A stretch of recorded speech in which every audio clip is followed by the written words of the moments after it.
Hello. Pesky message. Hello. Oh. I'm growing. I'm supposed to stay under the table. But hi. I'm back. Zenya. I'm bringing I'm bringing something back. That's for sure. Maybe. So a freaking penguin on my head is, you know. I'm trying to hide, please. There, stealing the spotlight.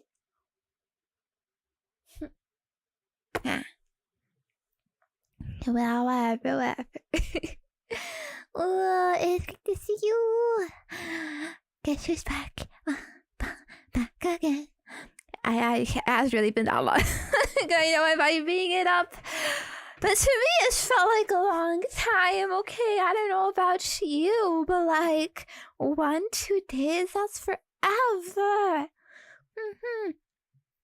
That's forever in puppy years. Days, minutes, yeah.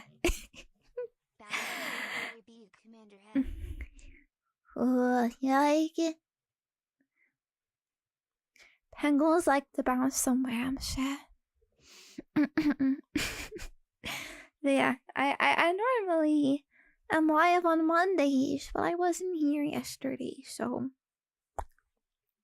you know, I'm sure it's like extra felt the absence. Maybe I don't know, but oh, you started your week still, right? You survived, yeah. That's good. I'm proud of you, Yoshi. But you did it. But you still missed me, right? Okay, on YouTube chat is easily fresh. Oh, there we go. So, I don't know. I guess I could talk about a few things. But yeah, I'm happy to be feeling kind of normal again. Oh, hello, Tomia. Thank you for the tattoo support. 9 months, you know what that means. Thank you.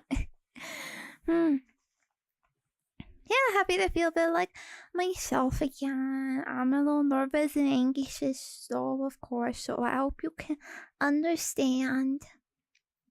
I took a bunch of this week off again, similar to last week. I don't know, might even be a bit more than last week, to be honest. I don't know, because I'm sick of it. Okay, I'm sick of feeling this way. I just want to get back to normal. But then I keep going, and then it gets worse, and it's like, oh, you know, I don't know why it's lasted for this long. Anyways, I mean, honestly, it's still not even like totally, you know, 100% fine.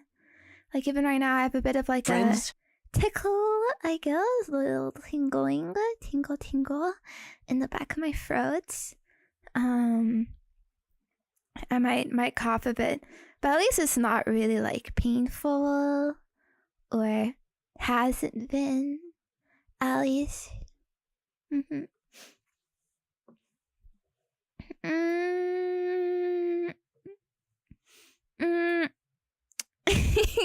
You know,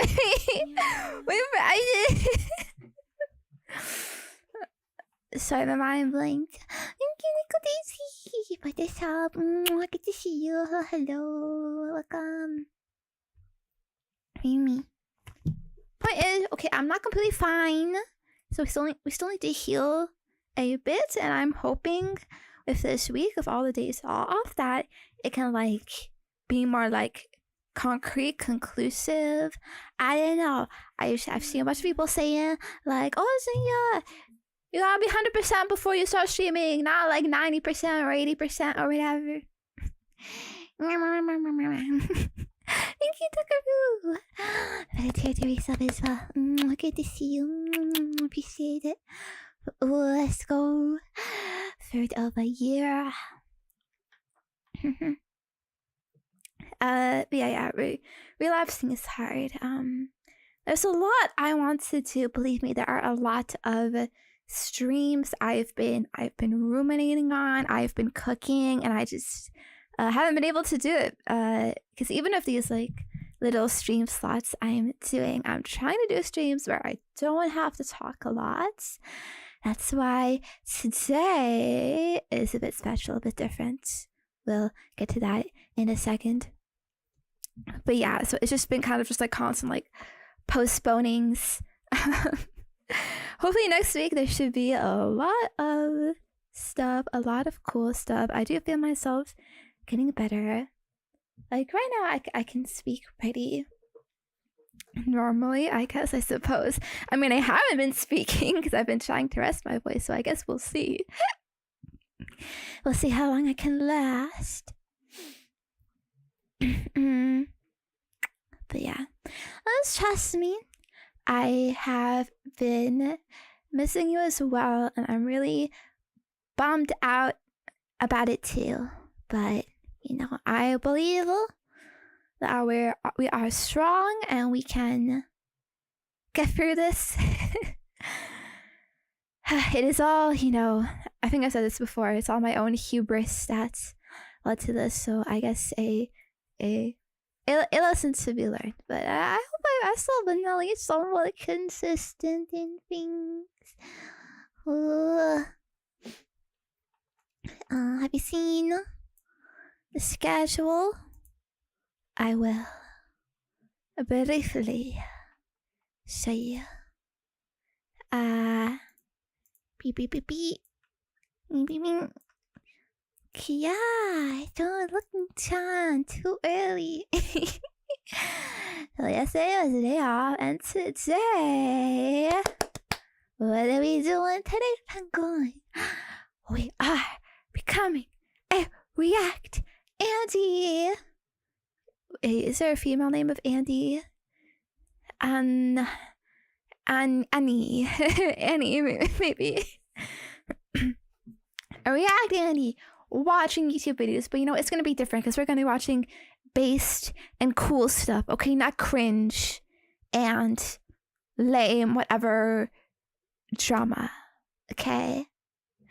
I don't do this stuff often, so I hope you can forgive me. I do think it's fun though to, you know, watch, analyze, discuss. I like to watch movies a lot, so this in a way is kind of like small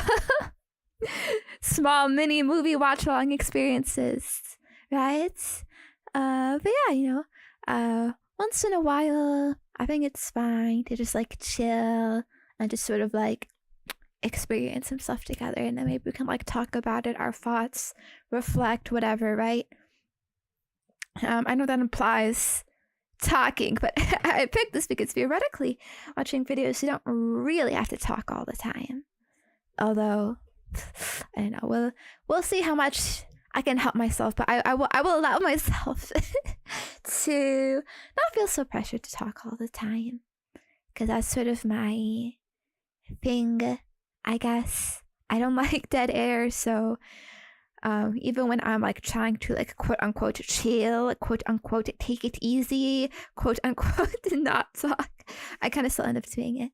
I have my own standards, okay, and I am very particular and autistic about it. So I'll be like this and I win. Friends. Yeah. Friends, hello. Tomorrow is another day off. Wednesdays are usually my day off, so it's not really anything different, but there will be an ASMR video coming out tomorrow. And then Thursday, I decided to take the day off again. Usually I don't. We'll see. I might do a gorilla thing, perhaps at the usual time, but again, this is just being safe. And then Friday, we're gonna try and do our member sub game night. I postponed this last week because of my voice issues. But hopefully, yeah, obviously games are like something you wanna like talk a lot during, right? Like, ayo, shoot that blood or something. I don't know. I'm not sure what we're gonna be playing. 100 Zenya's versus 1 gorilla. Is that a game? You know, I don't really know what that's about. I've seen it on Twitter. Got something about a gorilla, like fighting a gorilla. Like, yeah, what? Is this some like new debate? Hasn't this been a thing for a long time? It's sort of like, would you fight like 1 horse-sized duck or 100 duck-sized horses? Something like that. And can 100 people eat 1 gorilla? Who asked this? Who said this? Is this a new question? It seems like something that, I mean, for all of eternity, all time. I mean, has anyone tested this? I do think, well, I don't know. Isn't there different types of gorillas? Like there's the silverback gorillas, right? Those are like the extra strong ones. And then oh, thank you. There's the are there like friends chud gorillas? I don't know, beta gorillas, and the ones not as strong. Maybe baby gorillas. But a gorilla was a gorilla. No, there's different breeds, there's different types, like monkeys and dogs. Yeah, there isn't just one kind of gorilla. And then there are some gorillas that got like internet famous and are a bit different. Like we could talk about like Harambe, and I think there's one in Japan at some like hot springs or whatever that also got famous, and they got their own like special properties and abilities probably. So you know, it's really like a lot of considerations. Friends. I'm not sure if 100 Zenyas could beat anything, to be honest. Maybe a penguin. I mean, honestly, obviously, you only need 1 Zenya to beat a penguin. Nah, isn't that right? But everything else, I don't know. But then, what if we flip that? Could 100 penguins beat 1 Zenya? I don't know. Who would win in that scenario? That is a real, another philosophical question for the scholars to debate. Anyways, so Saturday is a bit different. We got a double feature I planned. So early in the day, 3 p.m., we're gonna be playing some Roblox. Hopefully. I will say, guys, okay, in advance, this is a probably a like sponsored thing. But I thought, you know what, Roblox is fun, so why don't we just do it anyways? We could play some of those games together, like Dress to Impress. I love the Dress to Impress. But I still gotta make sure like the deal goes through. So if the deal does not go through, I'm probably not gonna do it. But you know, nothing wrong with a little bit of sponsor Roblox, right? I mean, we like Roblox anyways, maybe, I don't know. And ASMR at night as usual on my regular channels, public, yeah. Very fun. I'm not sure exactly what I'll do. Probably something that won't require my voice too much though. So maybe like a hand cam. Yeah, because, you know, speaking and whispering would especially strain it. And then Sunday,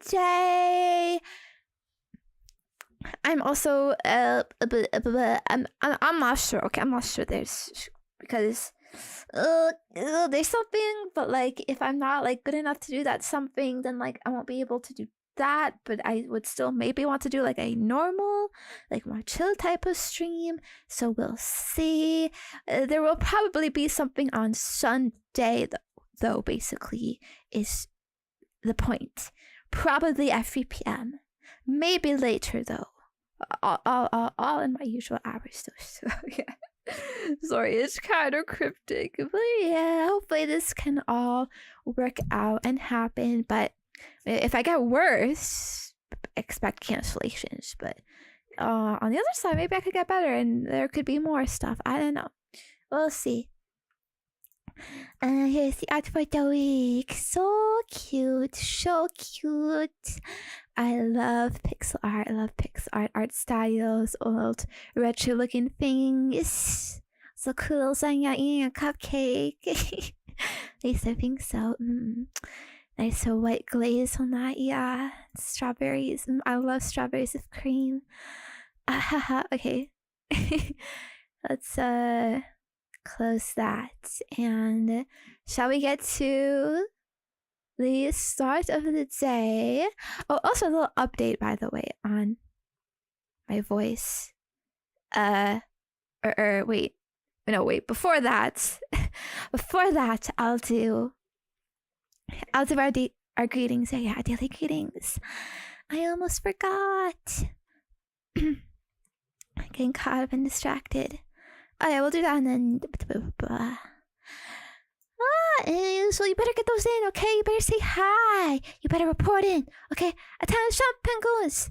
Taking attendance. This might be one of your only chances in the week. Get a coveted greeting from the commander. Ooh.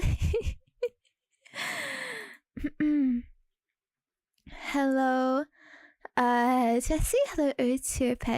Hello, Not Dio. Hello, Retro. Hello, Medal. Hello, Crit. Hello, Sky. Hello, Comrade. Hello, Fast. Hello, Bluey. Hello, Damian. Hello, Cycle. Hello, Goat. Hello, Relaxed Vic. Hello, Blue Cheese. Hello, Chicken. Hello, Yuriko Zach. Hello, Bud. Hello, Bahus. Hello, Shadow. Hello, Jakku. Hello, Test Subject. Hello, Claymore. Hello, Behind the Snap. Hello, Chamat. Hello, Ross. Hello, Nine. Hello, Wasmu. Hello, VG Boss. Hello, Impsander. Hello, Thunderslap. Hello, Varric. Hello, Sharkington. Hello, Siros. Hello, Zipperam. Hello, Karan.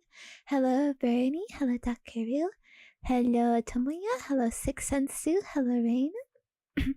Hello, Nico Daisy. Hello, Kusanga. Hello, Hakwa. Hello, Thai Angel. Hello, Ike. Hello, Platinum Boomer. Funny name. Hello, Neat. Hello, Who Care.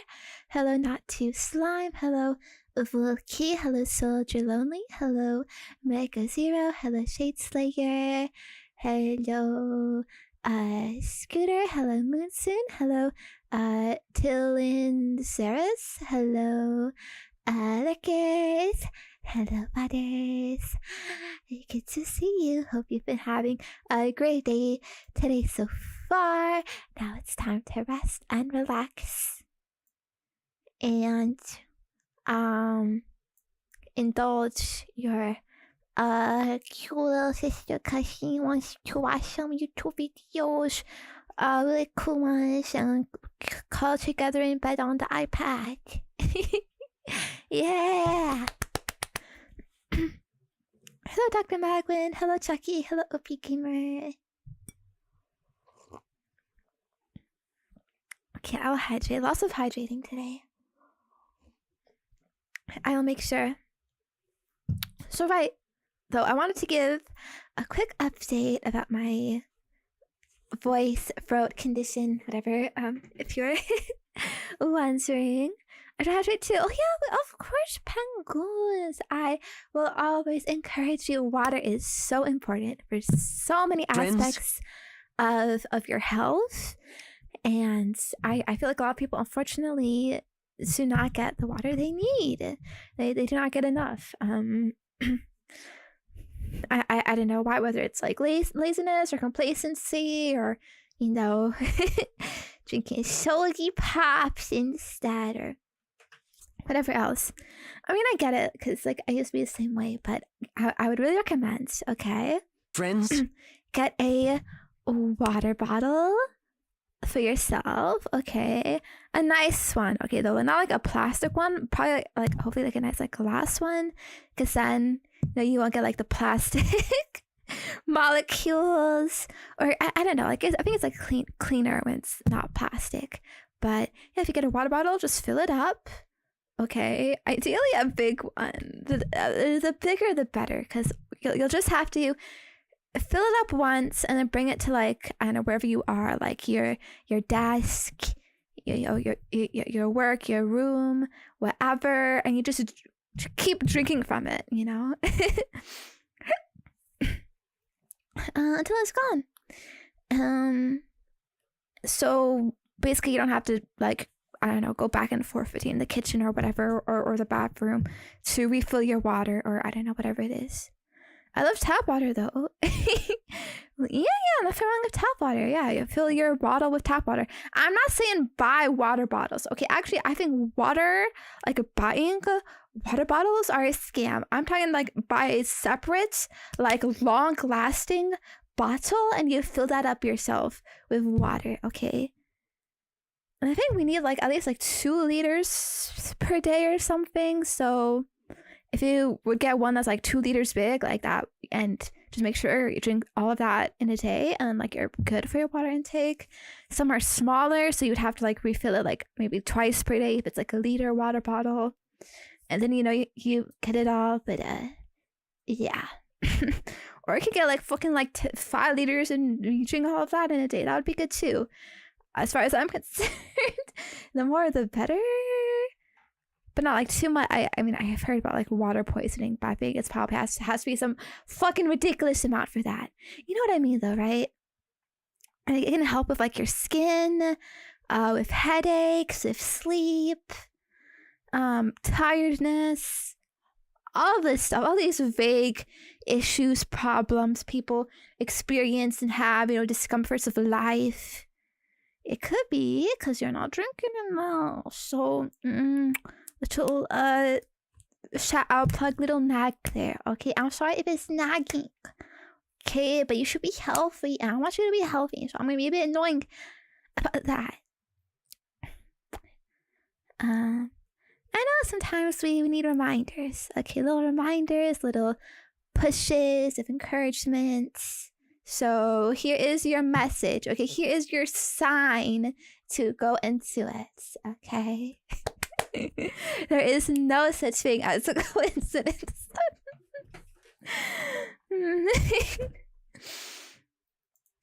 Hello, Egg. Hello, how you doing? Hello, an odd stranger. Hello, Kyle Davis. Hello, Sherlocks. Plastic and glass are only options. What about metal? Well, sure, metal probably works too. Just ideally not plastic. Maybe, I don't know. But yeah. So you want me to be healthy too with hydrates, right? So you need your own hydrates. Anyway, yeah. Sorry.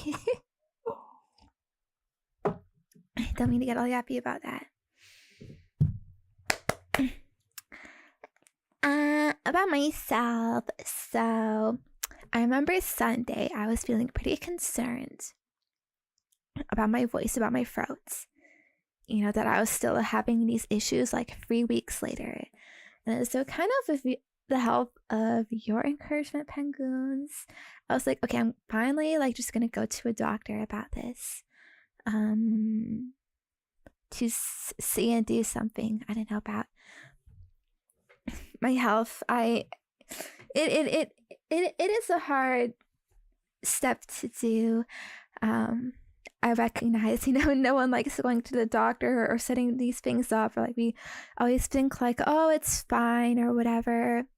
It was a pain, I will say, because in my city we don't have walk-in clinics, or at least anywhere near where I live. We don't have like, you literally just like walk in and see a doctor. So you have to schedule appointments.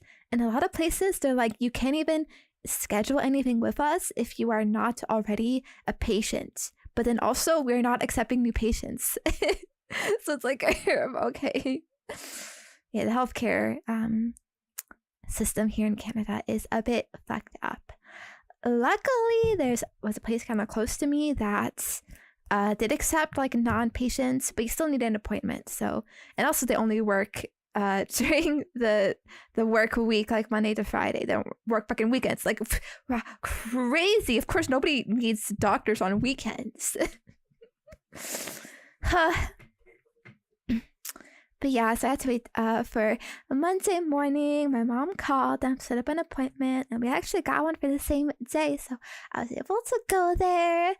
It was a bit crazy though, because as soon as I got there, I saw they had this message posted that was like, it's basically, for your scheduled appointment, please expect like up to an hour of waiting time.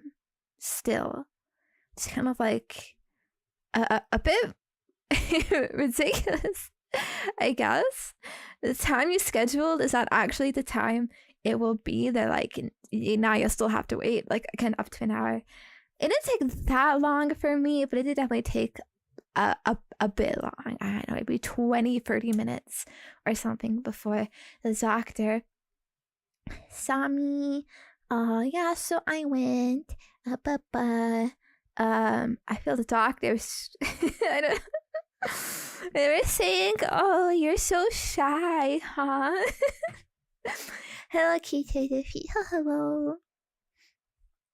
Yeah, they were like, like, open your mouth, and they were like, do it wider. And they were like, yeah, like, it's like this whole like say thing, and it's like you have to say it more, okay, it's and relax, and like but you seem so nervous and and stuff. So yeah, it was a little hard. I had to like and it feels weird, like the poking around in my throat, but they did it. They took some swabs of my throat. That's what they did. They, I guess, checking the swabs for stuff. So they went and like checked it right at the place. Like they did a quick test, and the quick test didn't reveal anything. It came back negative, which meant it just they didn't detect any bacteria. But they are doing a second test too at their like proper lab, because like the quick test they have is a bit more inaccurate and blah blah blah, all of this stuff. So they were like, yeah, but we're still gonna do another proper test analysis of it, but that's gonna take a few days. So we're gonna call you back in a few days. We're gonna schedule this phone appointment, like let you know then. But yeah, but I guess it's like, it's kind of good. At least the initial tests didn't really reveal anything, but then it also leaves me kind of like, well, what then? What does that mean? Like, okay, like there's nothing wrong, but I still have this like chronic issue I'm dealing with. So it's like, what do I do about that? Like, when is this gonna go away? I don't know. Like, it's almost like, in a way of like, you kind of like wish there was a problem, because then it's like, okay, we can solve that and then it will stop and go away. But when it's just some like vague thing, it's like, I don't know, I guess just rest. Just like rest. It should just go away eventually. I don't know. You know what I mean? And then you're still feeling a bit uncertain about it.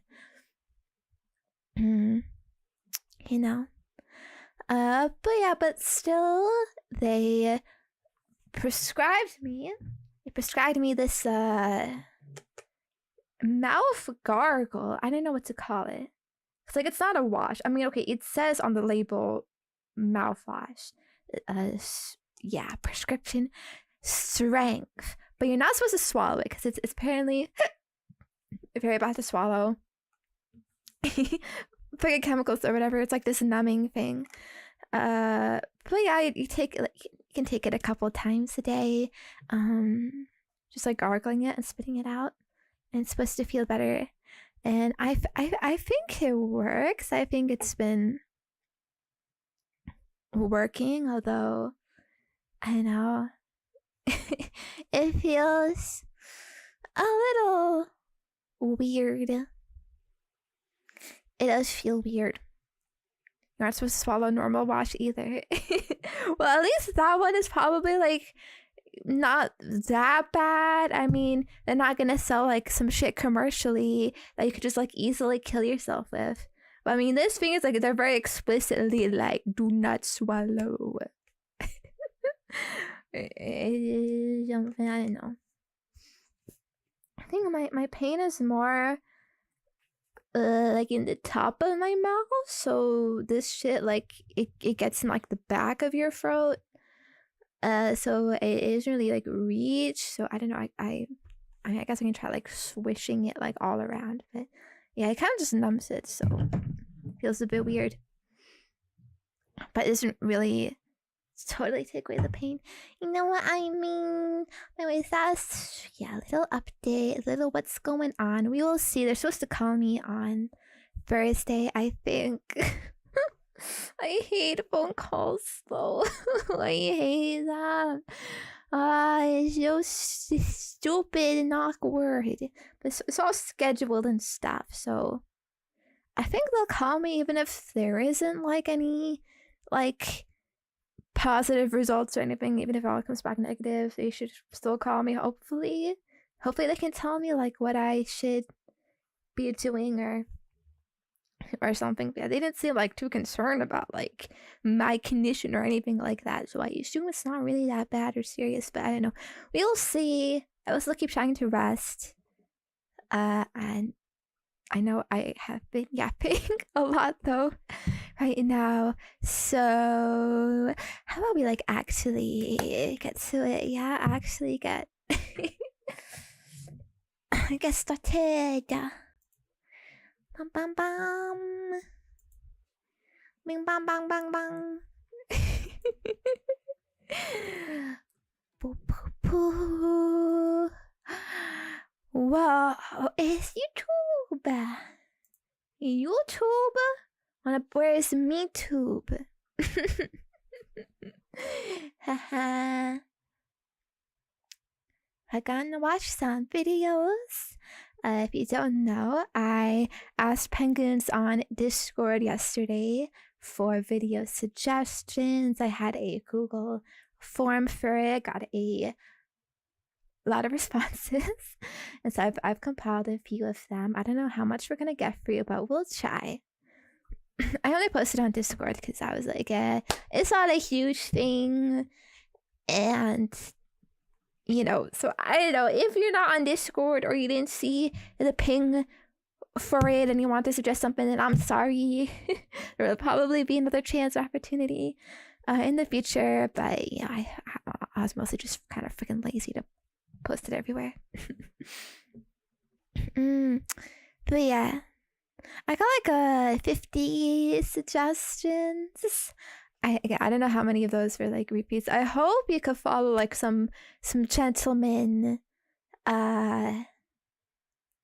rules, like gentleman I would call it like conduct of like not spamming a bunch of links yourself as one person, so you could hopefully allow many people their chance and opportunity to have their videos featured. But of course, I can't really know that. I don't really know.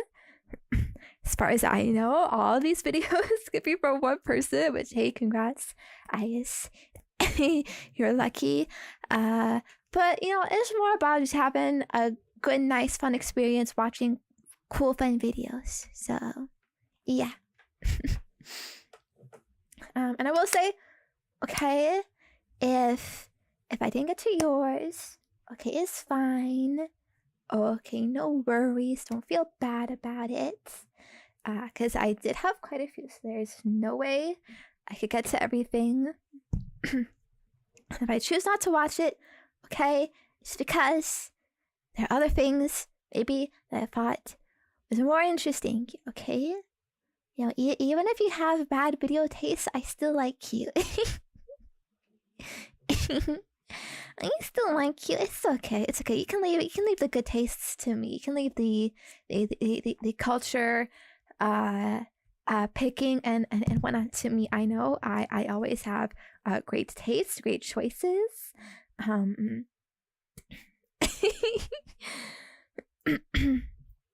And so it is really like no big issue if you know your suggestions are all freaking trash and garbage. Okay, it is simply just up to par of my refined zoomer taste and palettes, but I still like you for it, okay? And I honestly I don't even this was all anonymous, so you know it's you can shame if you hit it. I don't know. Sorry, I'm just teasing you. I'm just teasing you, penguins. Okay, but I hope there is no hard feelings. I might even to be honest, okay, like if you watch a video and then I decide, I'm not really feeling it, I don't really like this, but I think it's boring, whatever I do, whatever I think. Maybe I don't like it. I may stop it early and then I'll finish just so we can get to another one. And again, no hard feelings, okay? But you're the one sending videos to a picky baby contrarian zoomer, okay? So I don't know what you expect.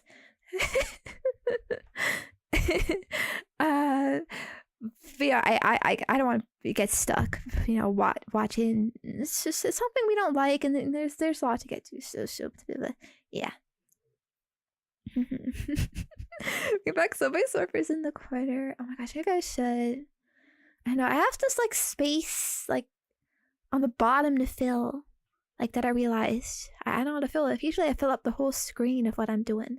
But for this of a video, like it would be hard to see with all the overlays and stuff. So I've like squished it more in the corner. But then now there's a little empty space. And I don't know, like kind of bothers me, but it's too let me see actually. Maybe okay. Wait, this might be a bit cursed. Alright. So we got our Subway Surfers gameplay, right? So I don't know if we did that like horizontally. I mean, I can't put it like in the space there. I know, is that weird? Anyone play Landscape Subway Surfers? Landscape Subway Surfers edition? I don't know. Okay. Well, we'll keep it for now. Even though it's cursed. If you get distracted by it, just shows how weak you are. Okay, you're not any better than me. You're you got that zoomer in you too. Okay. Let me catch up on some stuff. Hello, Kita Defeat. Hello, Aegis Ray. Hello, Lustrous Bra. Hello, Lucas. Hello, Oh Happy. Baba. And let's try. Oh wait, okay. Before I get started, guys, actually, I have my own recommendation that I wanted to show you real quick. My own idea. I mean, you know, like I said, my ideas are always like way, you know, better and superior. Like I know the good stuff. Okay, can trust me. Okay, I grew up on culture. Okay, I was molded by it, born in it, shaped. You know, I got a degree in it. I've learned and studied like exactly what is the best stuff ever. And so there's this cool channel called Zenya ASMR. And what is this? No, go away. Yeah, so they've been like posting like a lot of videos lately. Been posting a few videos, and yeah, one of their newest videos is pretty cool. I can go here just 2 days ago, Sunday night. Free video ASMR 100% ear oil massage, quiet ear blowing to sleep. It's a pretty good one, right? Yeah, we're getting glazing, glowing reviews and testimonials.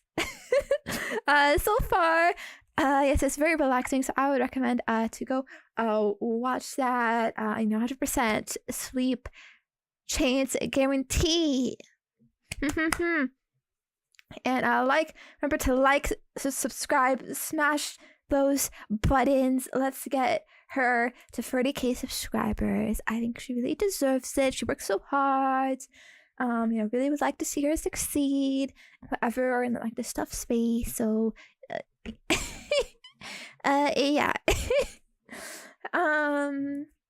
But I want to focus on your videos for today, so we are gonna skip this, but definitely leaving as a recommendation for you.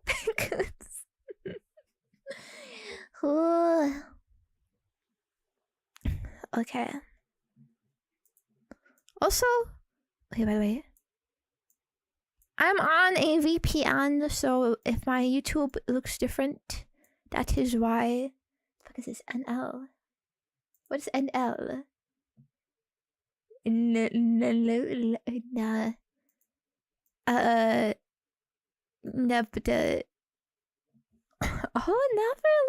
Netherlands. I never would. Friends. Never would have thought. Shout out to my Netherlands bros. Seems like a great country.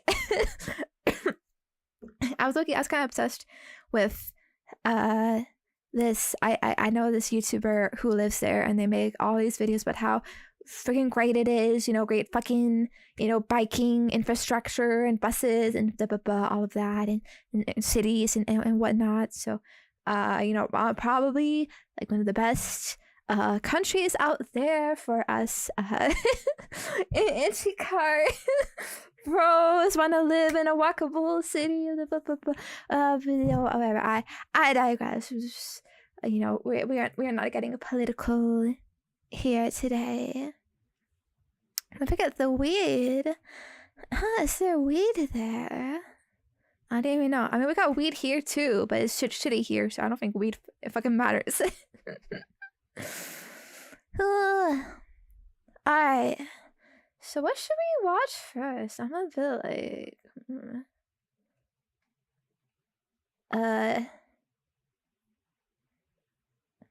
unsure.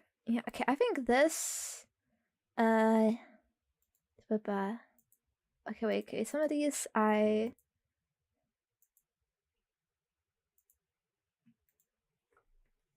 okay.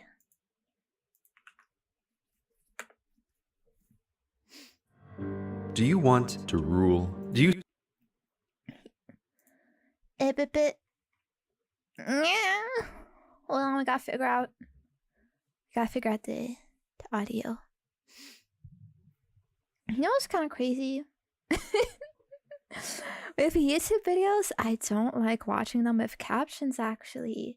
It feels weird. I always watch YouTube videos without captions. And yet when I watch like movies, even TV shows, it feels so weird to watch those without subtitles, where I almost feel like I can't even process anything. I don't even know what's happening. You know what I mean?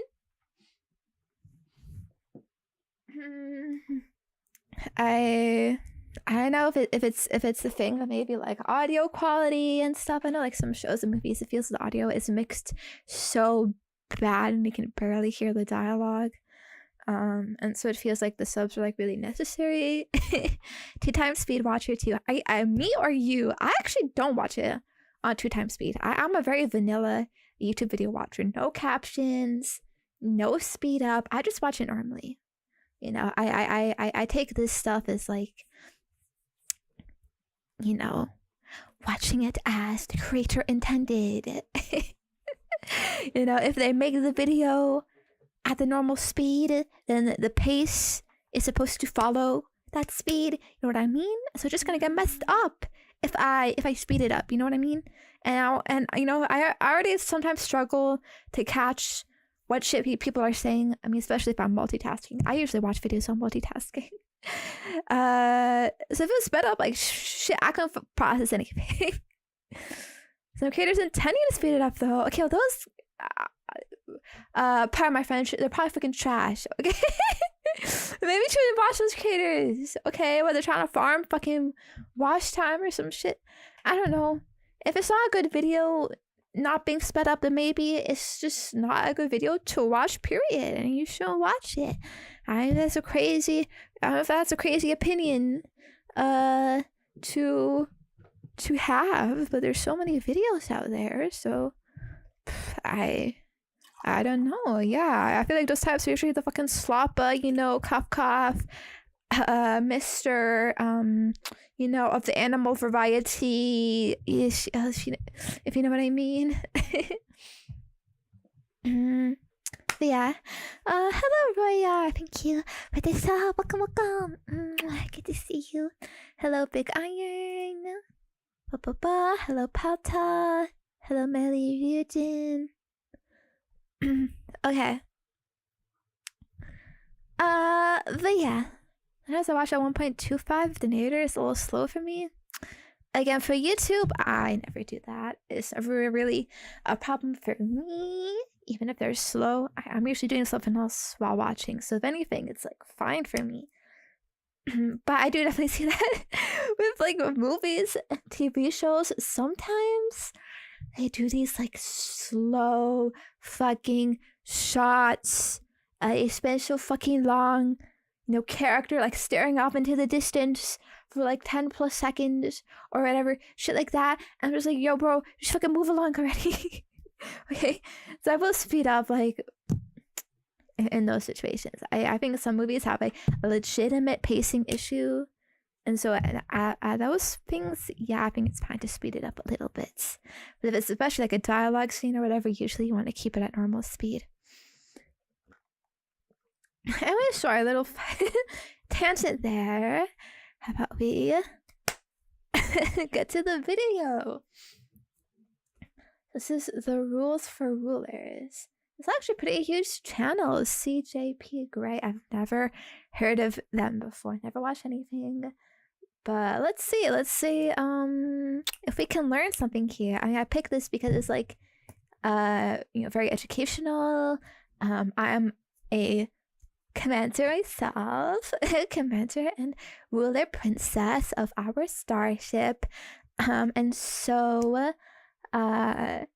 yeah, I think I could definitely pick up some notes on how to rule, and you can't really complain because you see it is a fact. It is, I'm just following the rules, so you can't really blame me or be mad. or say, you know, you can't resist my ruling because I'm, you know, I'm just following the rules. And yeah, I love rules. We love rules here. You see the problems in your country and know how to fix them. If only you had Okay. the power to do so. Is that Well, okay? You come to the right place. But before we begin this lesson in political power, ask yourself, why don't rulers see as clearly as you, instead acting in such selfish, self-destructive, short-sighted ways? Are Not they me, stupid, these though. most powerful people Could not be in me. the world, or That's not is me. it something else? The throne looks omnipotent from afar, but it is not as it seems. Take the throne to act, and the throne acts upon you. Accept that, or turn back now before we discuss the rules for rulers.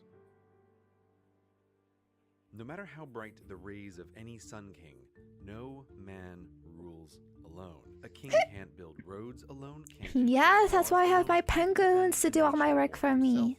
Alone. The power of a king is not to act, but to get others to act on his behalf, using the treasure in his vaults. A king needs an army and someone to run it, treasure and someone to collect it, law and someone to enforce Ooh, the it. collector The penguins. You don't want to individuals mess up needed the make all necessary collectors. things happen are the king's keys to power. All the changes you wish to make are but thoughts in your head. Is that He SimCity? will not follow your commands. In a dictatorship where might makes right, the number of keys to power is small, perhaps only a dozen generals, bureaucrats, and regional leaders. Sway them to your side and the power to rule is yours, but never forget, displease them and they will replace you.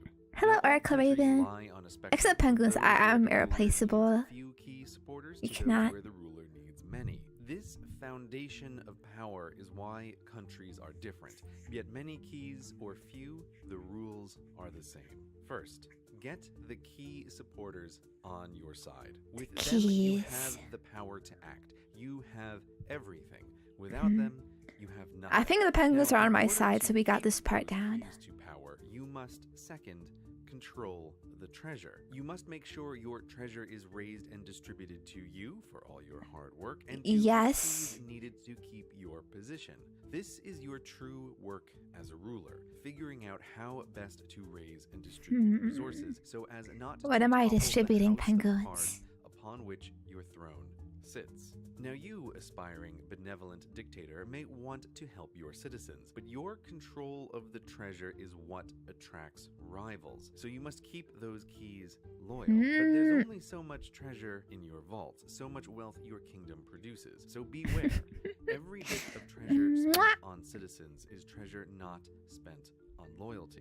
Thus, doing the right thing, spending the wealth of the nation on the citizens of the nation, hands a tool of power acquisition to your rivals. Treasure poured into roads and universities. Zenya love will and hospitals only go is to the treasure a penguins. rival can promise to key That is how we will supporters ensure before they switch sides. safety, Benevolent dictators stability. can spend their take on the citizens, but the keys must get their rewards. For even if you have gathered the most loyal, angelic supporters, they have the same problem as you, just one level down.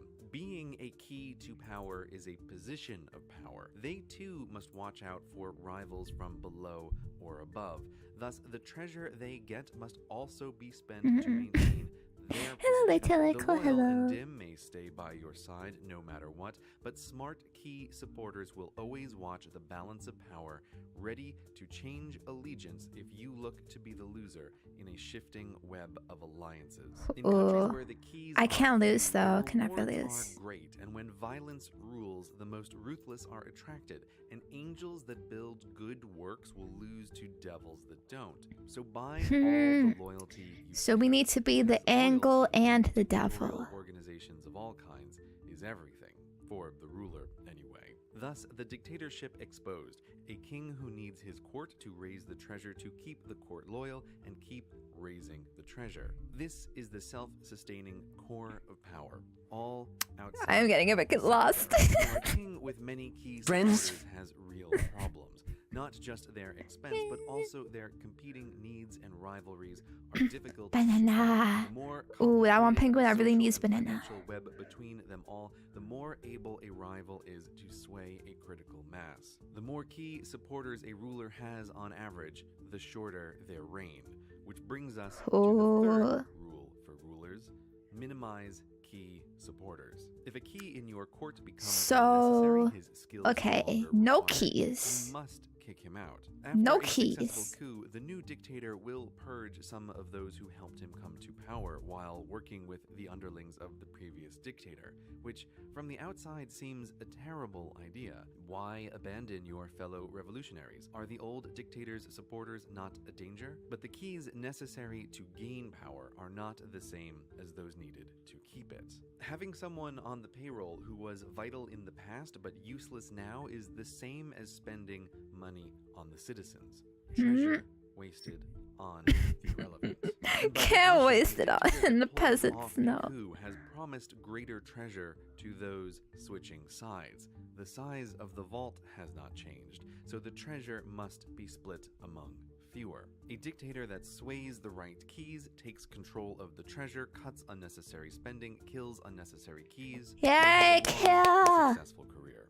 Seeing the structure unveiled, you So we might also have to be kill. excited to get started and control a country to the benefit of you and your Kill people. Or the you might be disloyal exhausted, wishing to do good, but seeing the structural difficulties. Now turn to democracy for salvation. So let us discuss the rulers as representatives. problematic You again might have grand dreams stepping of out a of line utopia you penguins. wish to build, but no man rules alone, and never more so than in democracy. Presidents and prime ministers must negotiate with their senates and parliaments and vice versa, and they all have their own key Oh, can you supporters just to like manage. not In have a well-designed senate? democracy, power is fractured among many and is taken not with force, but with words, meaning you must get thousands or millions of citizens to, if not like you on election day, at least like you better than the Vote for alternative. me. With so many voters and such fractured power, it's impossible to, as a dictator would, follow these rules and buy loyalty. Or is it? Of course not. Don't think of citizens as individuals with their individual desires, but instead as divided into blocks. The elderly or homeowners or business owners or the poor. Blocks you can reward as a group. Democracies have wildly complicated tax codes and laws, not as accident, but as reward for the blocks that get and keep the ruling representatives in power. Farming subsidies, for example, have nothing to do with the food a nation needs, but entirely with how key the vote of the farming bloc is. Countries where farmers' votes don't swing elections don't have farming subsidies. If a bloc doesn't vote, such as younger citizens, then no need to divert rewards their way. No one needs to care about young people. They can't even vote. Power, which is good news for you. I One wonder why we less have block to less sway, and the treasure you voting give your key blocks happening. has to come from somewhere. If you want long years in office, Rule 3 is your friend in a democracy just as much as a dictatorship. You can't eliminate those who don't vote for you, but there is still much you can do. Once in power, make it easier for your key blocks to vote and harder for others. Establish voting systems that reduce the number of blocks you need to win, the more rivals you get.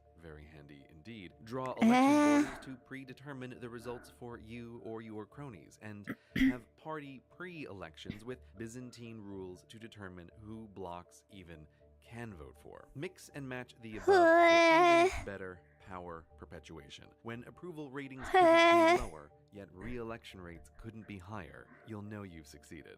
Now, I don't enough with really the thinking get it. about the Okay. citizens. Even in a democracy, there still are very influential individual key supporters you need.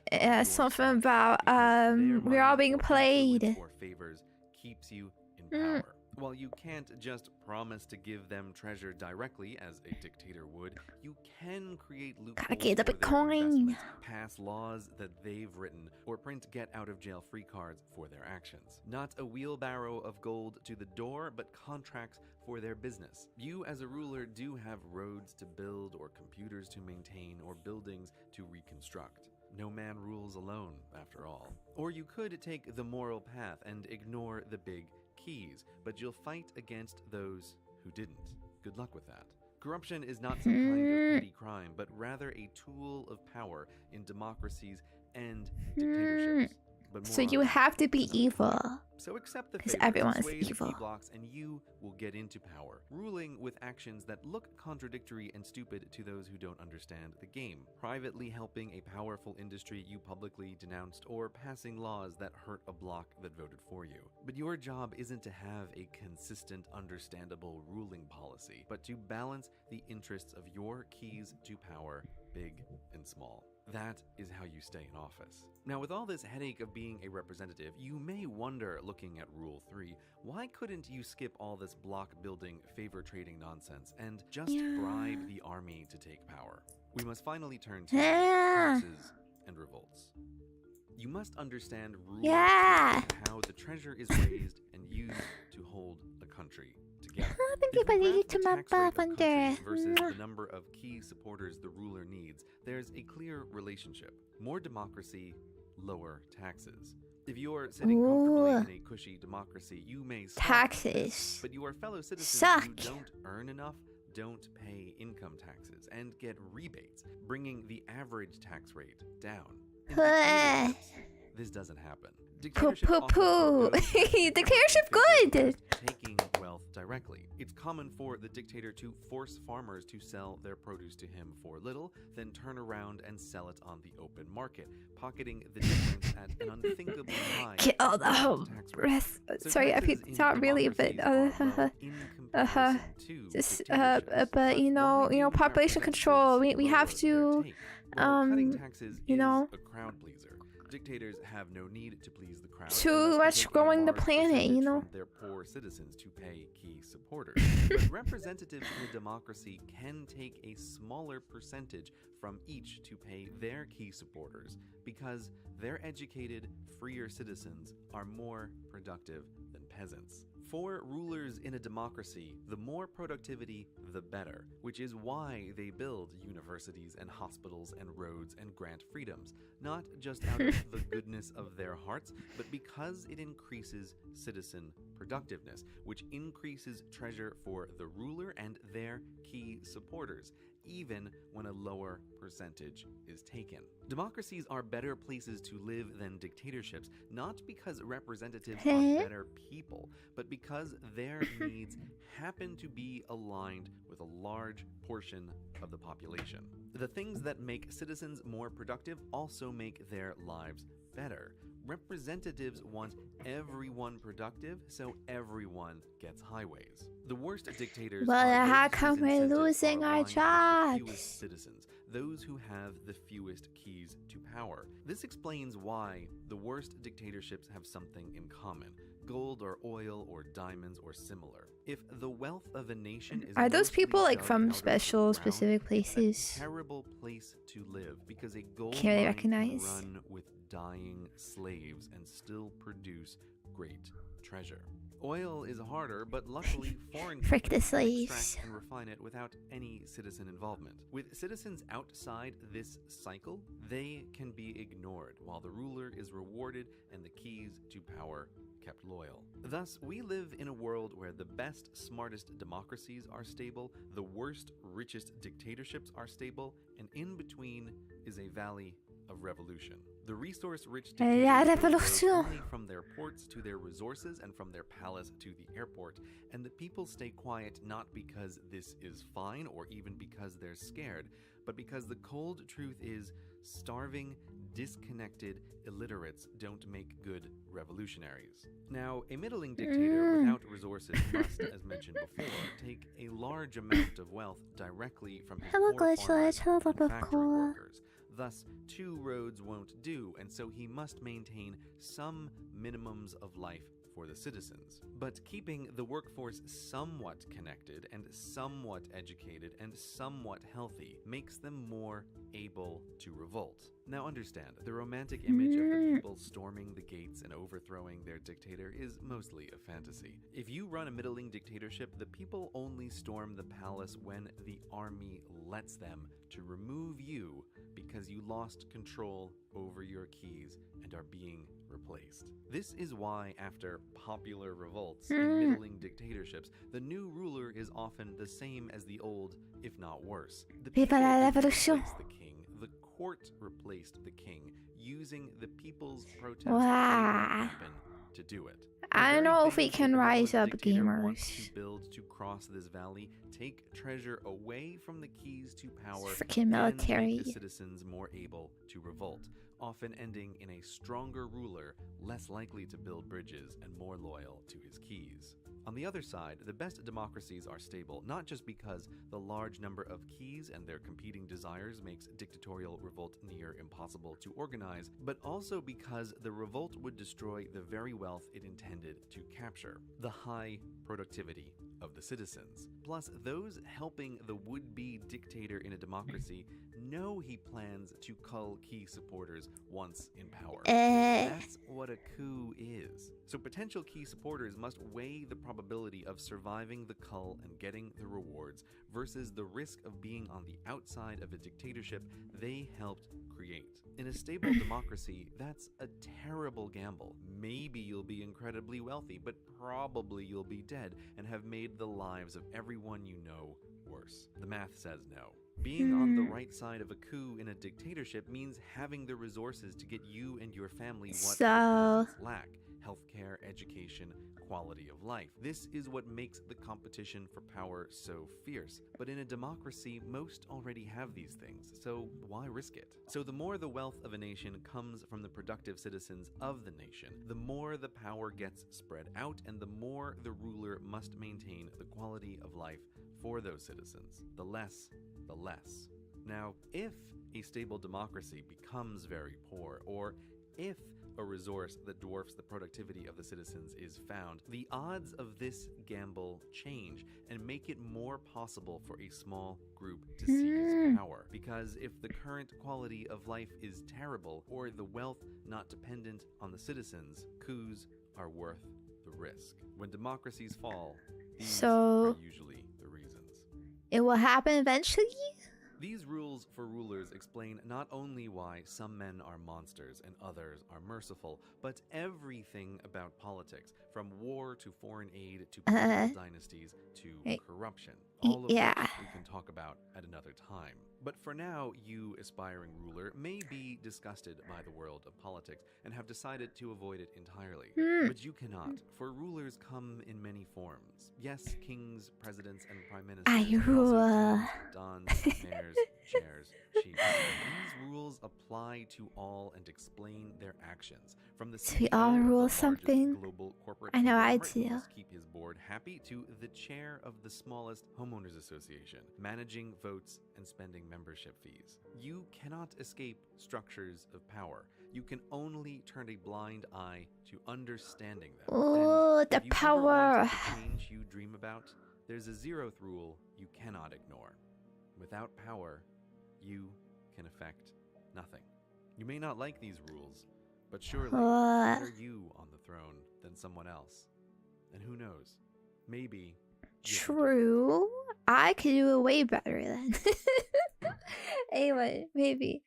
Okay, so moral of the story really is nothing ever changes. Nothing ever happens.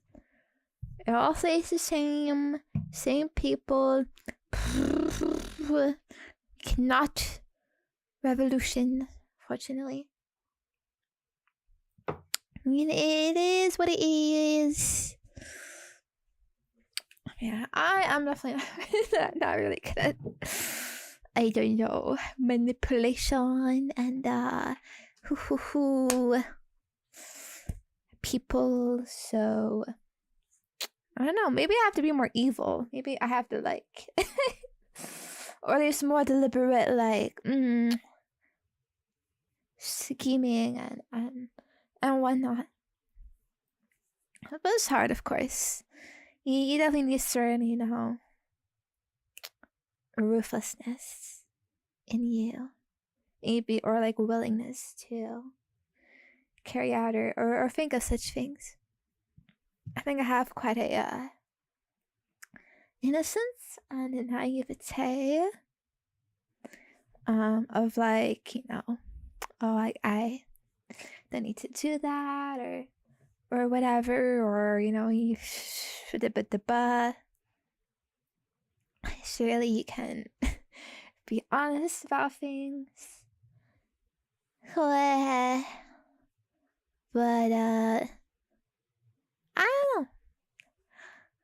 don't know. I think I'm doing a decent job. Maybe satisfying my penguins. The keys. Yeah, where's that key gonna go? Keys always have to insert somewhere. Yeah, into my heart.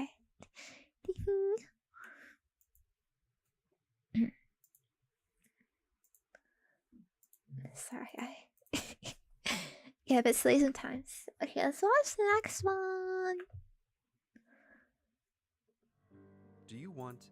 Okay, wait. Okay, I did not copy it properly. Okay, this should be a new video. So this is called "Why Learn to Code Failed." Now, I don't know what that is, but I thought, you know what, it's kind of like, could be relevant, could be interesting. Because I don't know if you know penguins. I am a bit of a, bit of a girly, bit of a computer girly, you know. Might have studied like some stuff, like, yeah, I guess. Tucks my hair behind my ear. I guess I know how to code. I mean, it's whatever. It's a big deal, you know. Just like, yeah, like studied it like for a bit, you know. Yeah, like I got a good degree, like, you know, like wrote some stuff, like, yeah, like, yeah, I know a few languages.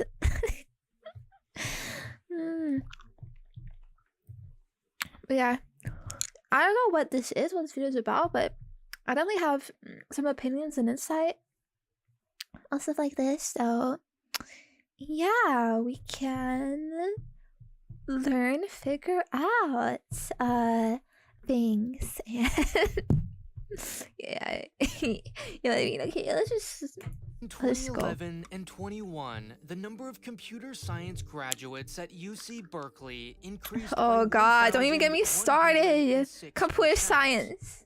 If this trend continues, as one professor observes, all 30,000 of its undergrads will study computer science in just 7 years. Oh By god. 2059, the school will Everyone. churn out more computer. Okay, let me just say. Okay. Maybe I kind of understand where this video is going. I'm gonna say a bit of like personal experience. So, I was entering university like 2019. I mean, don't worry about the years, okay? Don't don't think about that. Don't worry. Okay, I'm very, very young, spry, commander. Like, I just left yesterday. Like, basically, I entered yesterday. I left yesterday. Like, yeah, I'm very, very new, fresh. Okay, but don't worry about it. But the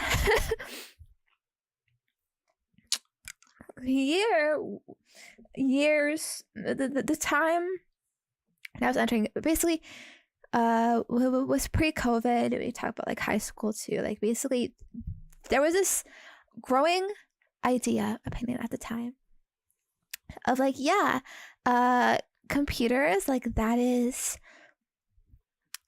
you know, the future. That is like a good career path. Like, basically, like almost like guaranteed of you'll be successful. You have a high-paying job if you get into computer science, computer programming, whatever. Hello, Deploy. Hello. And yeah, I took computer programming classes in high school, kind of on a whim, I guess.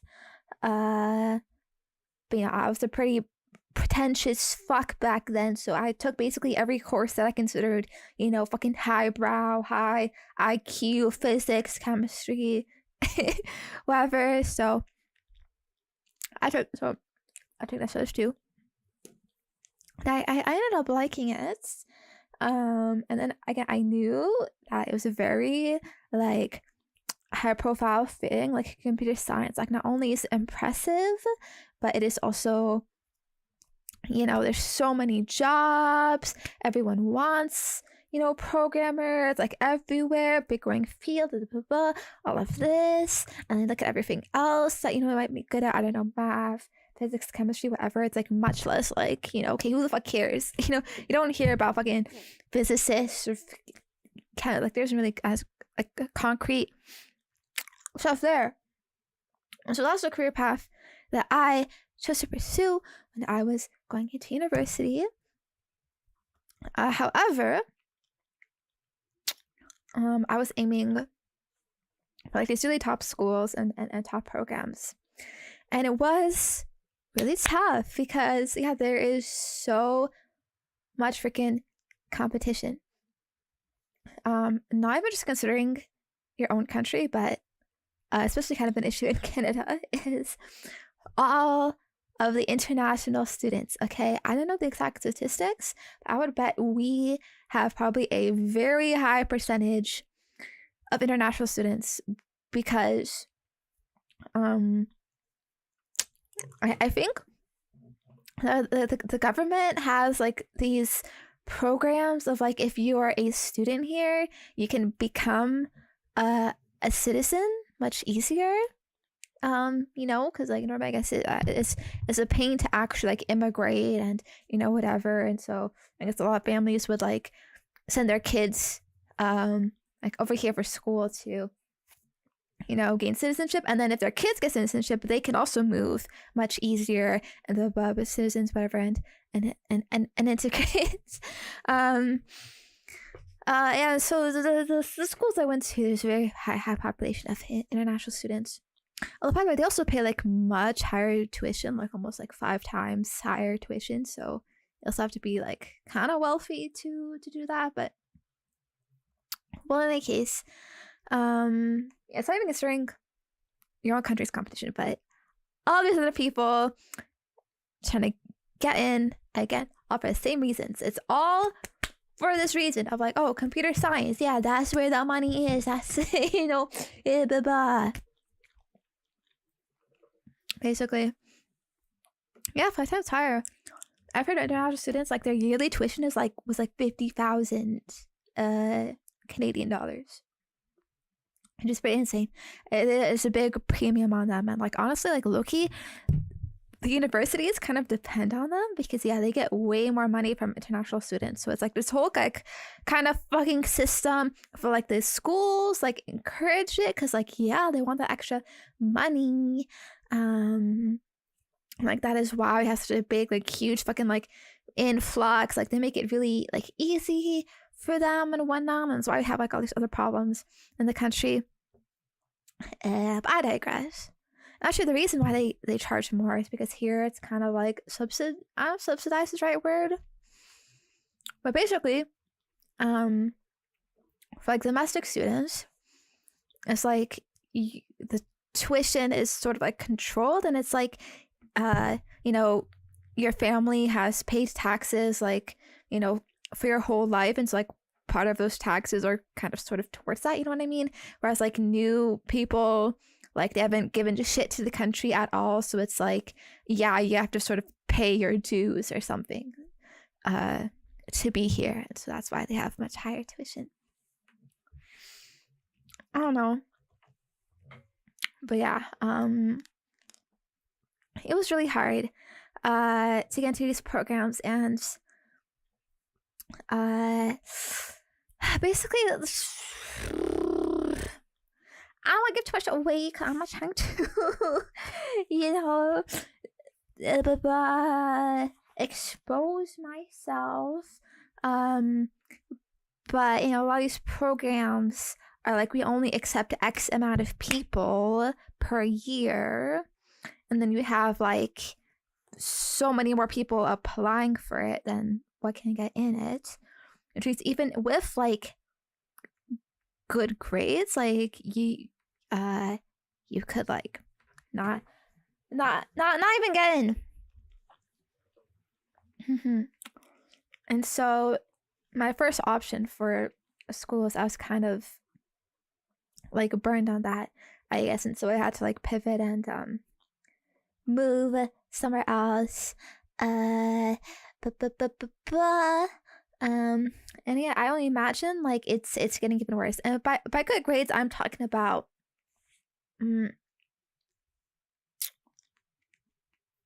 like there's 2 stages.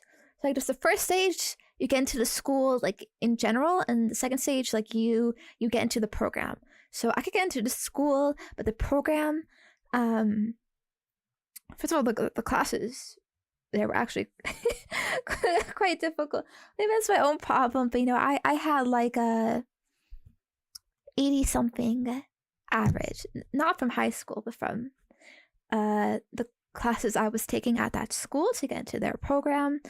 And yeah, that was not not good enough. And if you want to get direct access into the program, I had like 90, I had like fucking like 94, 95 fucking average in high school, and they did not let me in. So it's like ridiculous requirements, you know what I mean? Hello, Red Skull. Hello. But yeah, so I know there is so many people, so much competition, all because of the perceived value of it.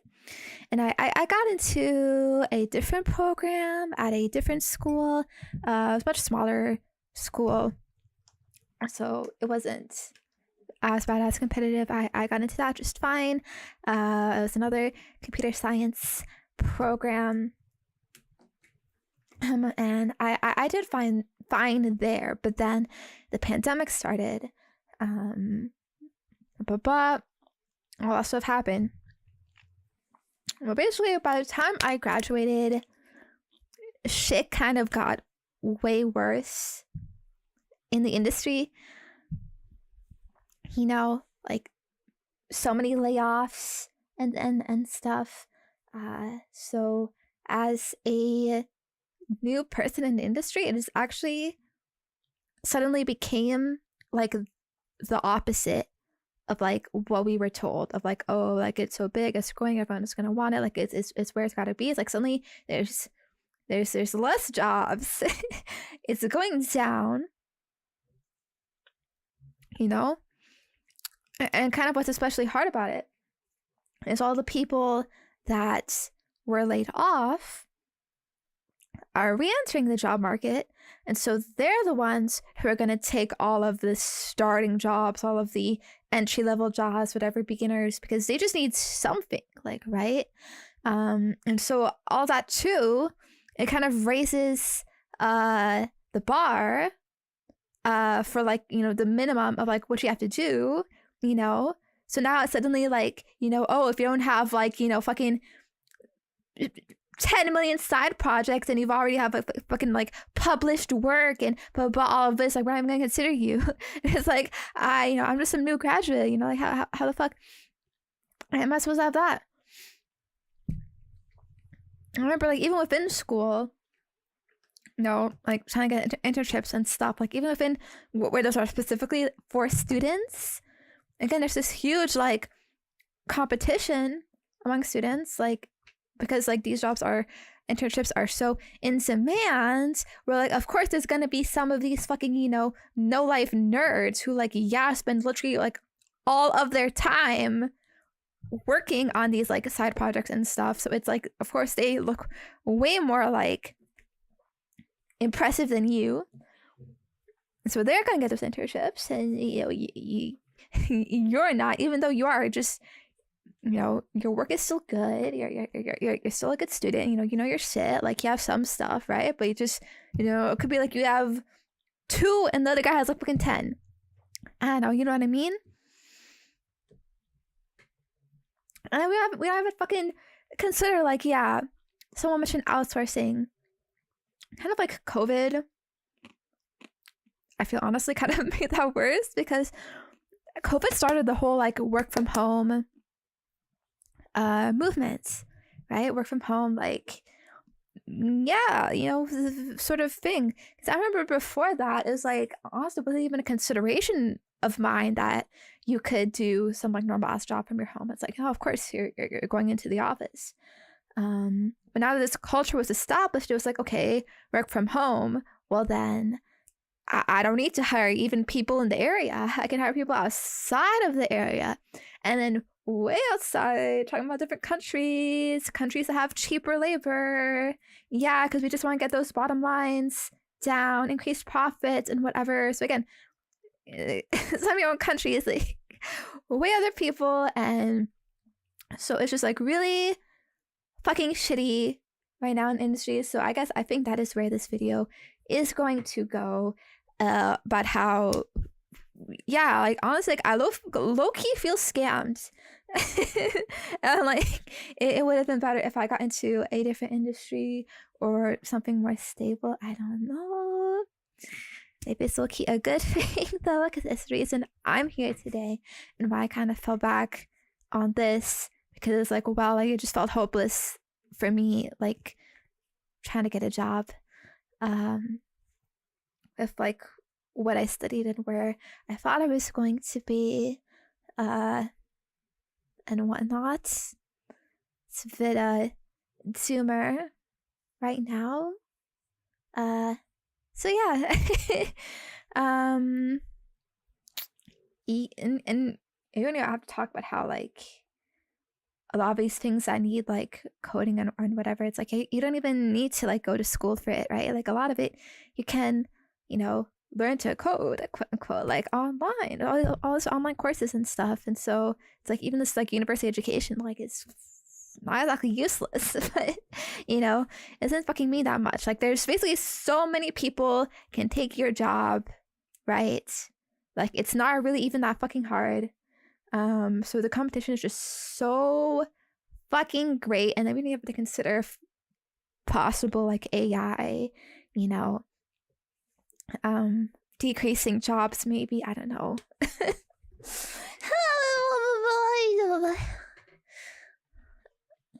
Computer scientists than there are people in California. Meanwhile, get this. There are fewer software developers employed in the United States today than there were 6 years ago. Yep, the jobs Clearly, are going something has gone terribly wrong. Yeah. And Berkeley isn't even the most computer science obsessed university. Not even close. This is UCB, this is Caltech, and this is MIT. You're not reading this wrong. A full 40% of the school that once helped invent the radar, spreadsheet, and lithium-ion battery studies the same one subject. Fucking nerds, all. Last year, a grand total of 7 students graduated from MIT with a Bachelor of Science in Chemistry. 266 majored in computer science. Damn, shout out to those chemistry bros. And that's not even its largest CS major. Electrical engineering and computer science is over twice as That's popular. a different thing? Shit. Over the past 15 years, U.S. colleges have transformed from multidisciplinary institutions of higher education to Microsoft training programs that also dabble in philosophy and physics on the side. In 2023, Berkeley joined MIT and Cornell in even creating an entire college of computing. Its first new school since Eisenhower was president. It's not hard to see how we ended up here. The iPhone was released in 2007. Uber, Airbnb, and Instagram soon after. America's cultural center of gravity was shifting from stuffy Wall Street boardrooms to youthful Bay Area garages. Shows like The Social Network and Silicon fucking Mark Zuckerberg ruined it. The 21st century is more meritocratic, more Yo, he looks like from the movie The Social Network. I watched that movie. Oh bro, fucking lizard on my screen. Then our nation's leaders You look so cursed there. with their official seal of approval, elevating it from a promising new career to the future.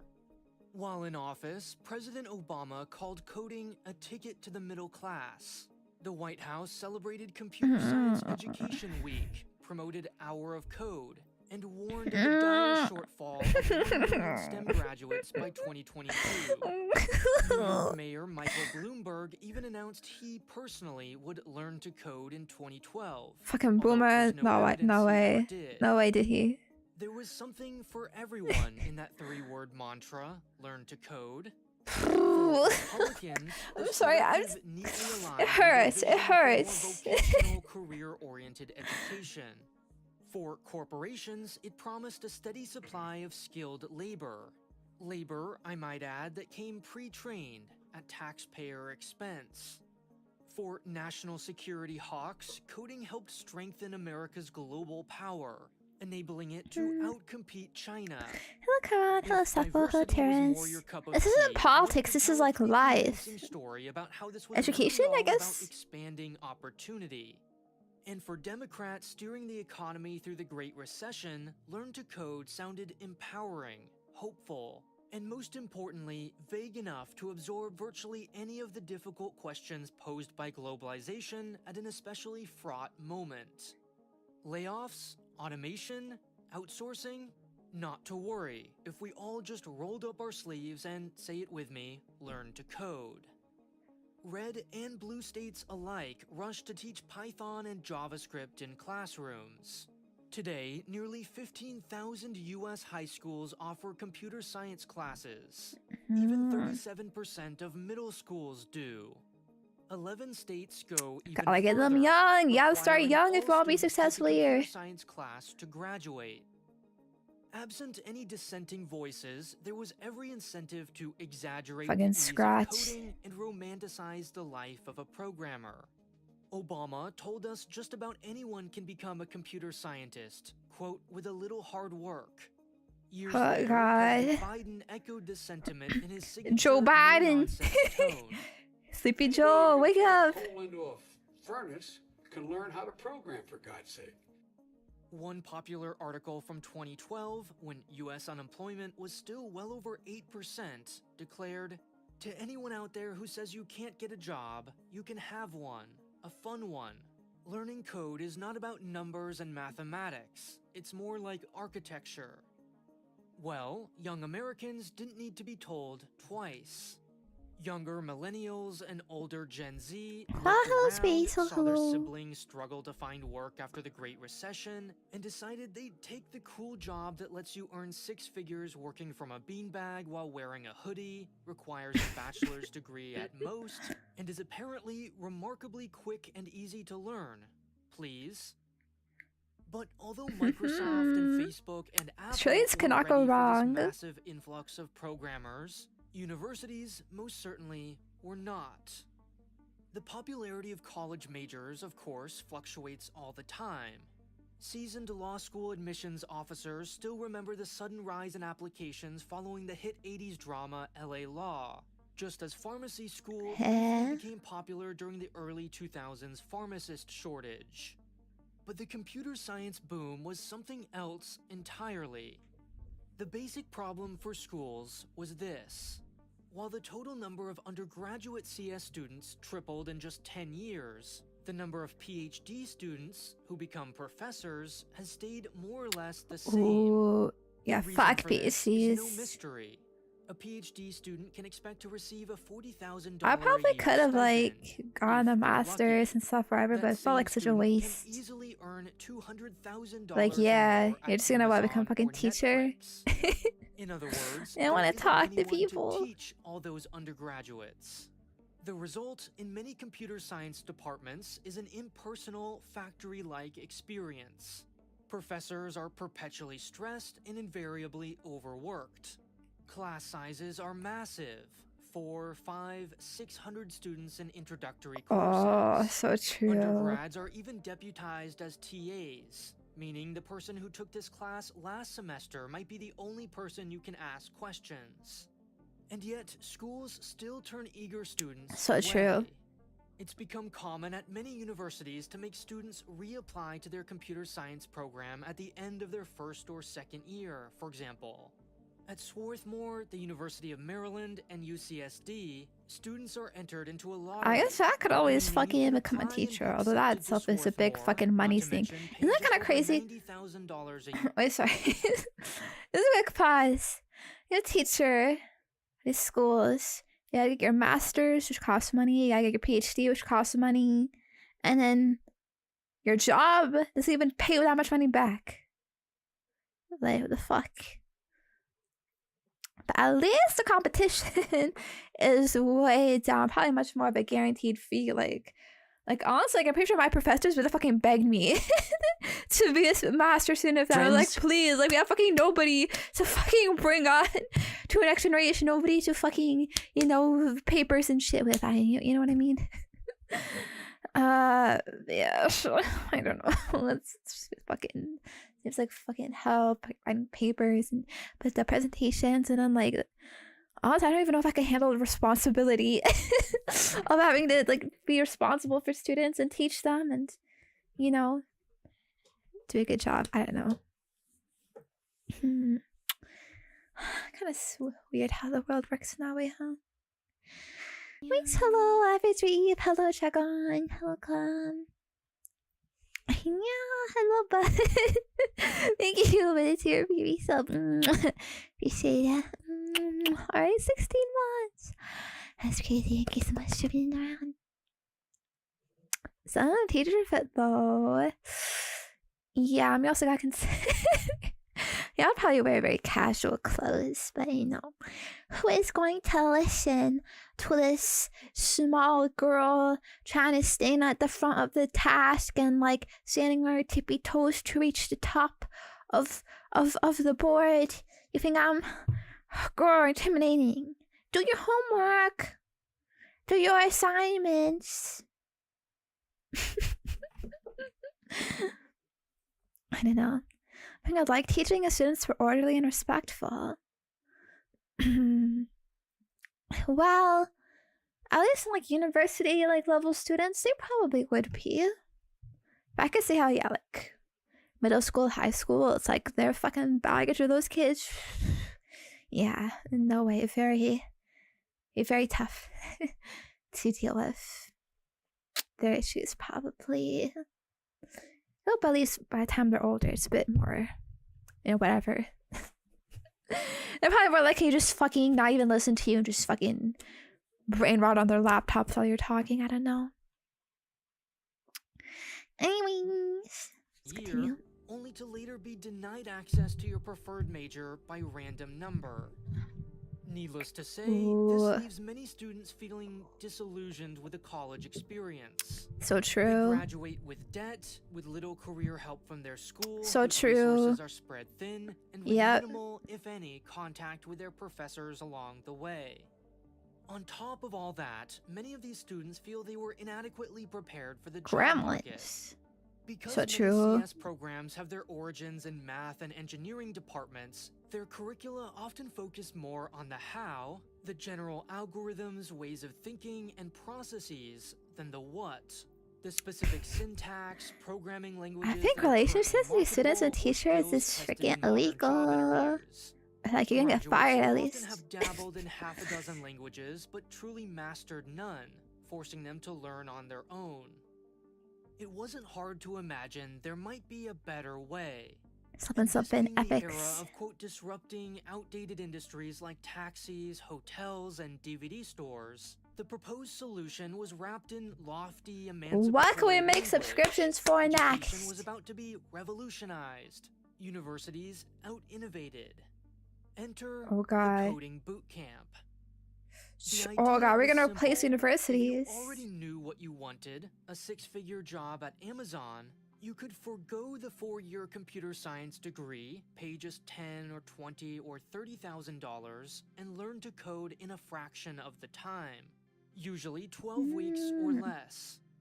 By stripping Makes out sense. general education requirements and teaching to the test, tech interviews often ask the same set of questions. They promised a streamlined, more efficient, and more accessible route to the promised land. At their peak, hundreds of boot camps graduated nearly half as many students as 4-year computer science programs, and took in north of $200 million a year. But as they grew, as they began appearing on billboards and in TV commercials, and attracting a wider and wider group of students, they began feeling many of the same strains as universities.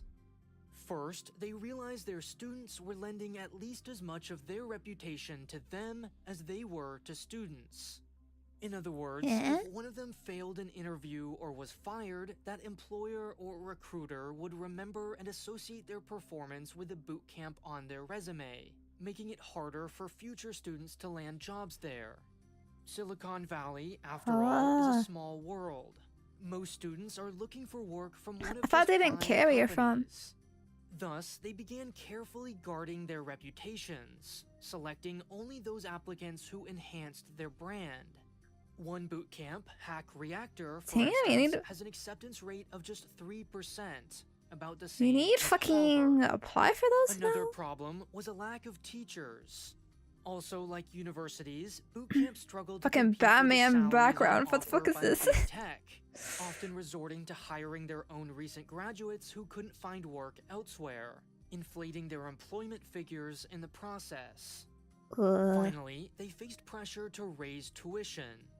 Initially, boot camps pitched themselves to investors much like WeWork did, as software companies. They could develop their curriculum once and then churn through students with zero marginal cost. But like WeWork, reality turned out to be more complex. In practice, boot camps are either little more Wiggly than line. classrooms filled with textbooks, in which case they don't offer much that those same textbooks alone can't for a fraction of the cost, or they're highly structured, personable, guided experiences in small, intimate settings, in which case that's expensive.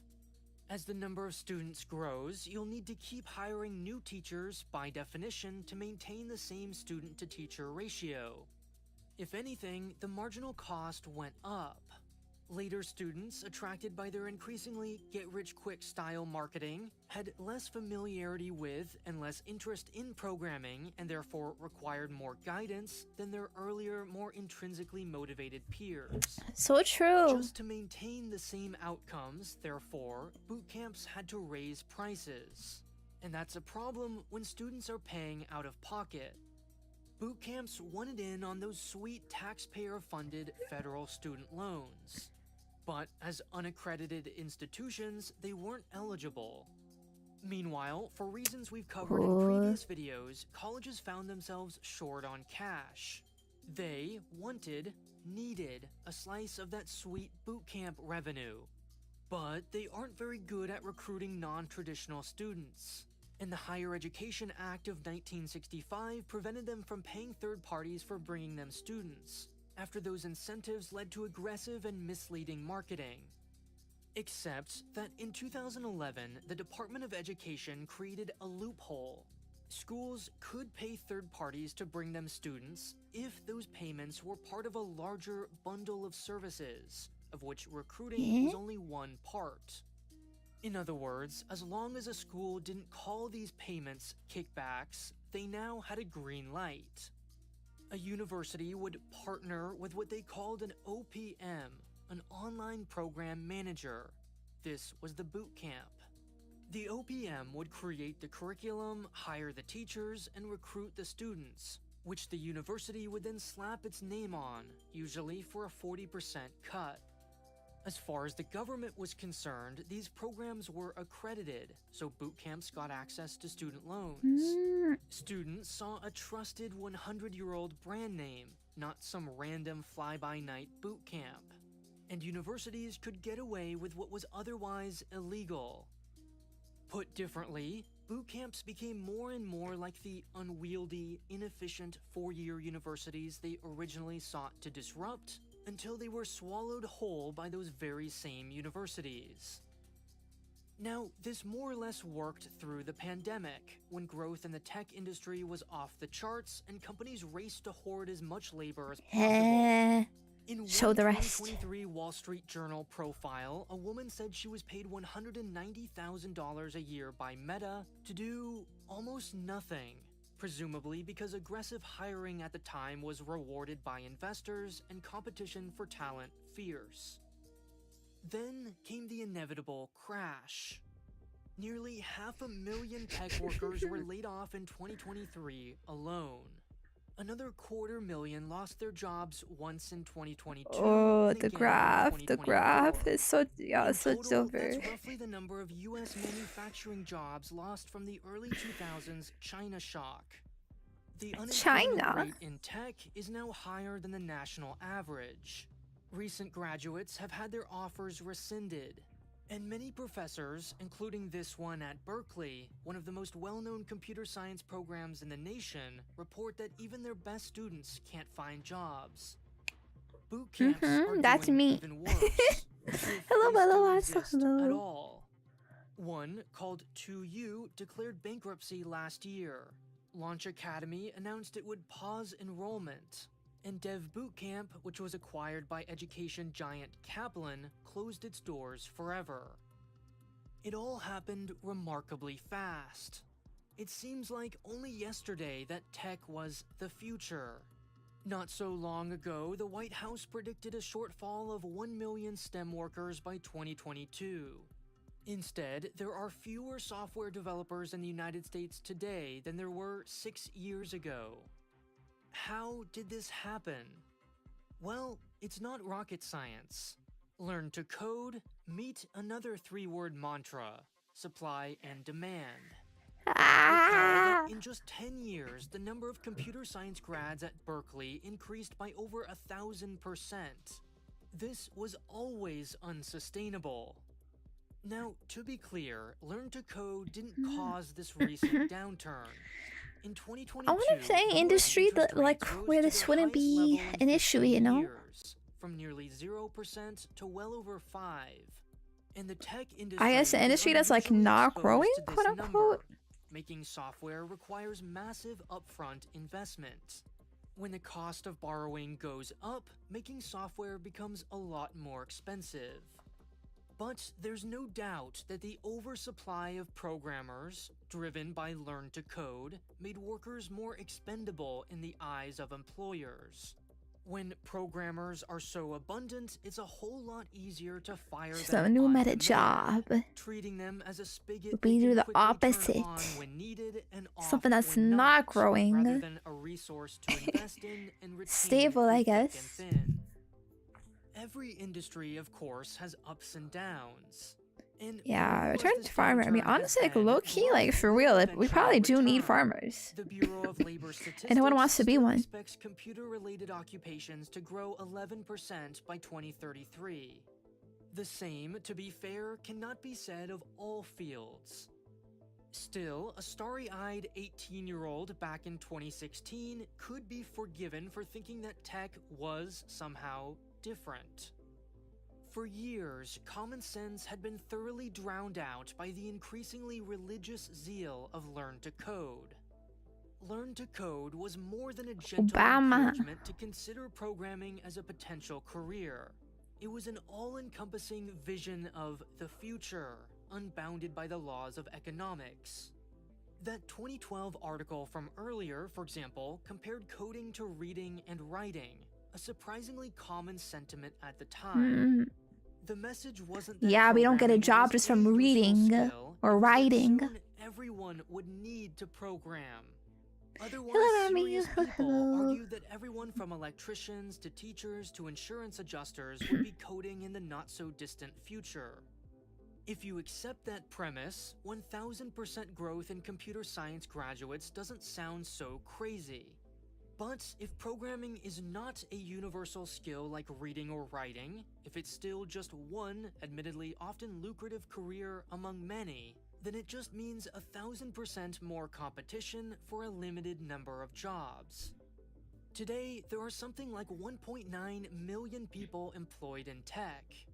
Even if we double that estimate, it would still only represent That's not even like a 2.3% lot, of the US honestly. labor force. Programming simply could never have absorbed all 7 million unemployed Americans. Never mind that someone still needs to manufacture the keyboard you program with, or feed the person who manufactures that keyboard, or repair that person's internet. Tech is also at least as volatile as any Come other repair industry. guy. The sudden and stratospheric rise of AI is a prime example. These ups and downs become more clear when we zoom back in time.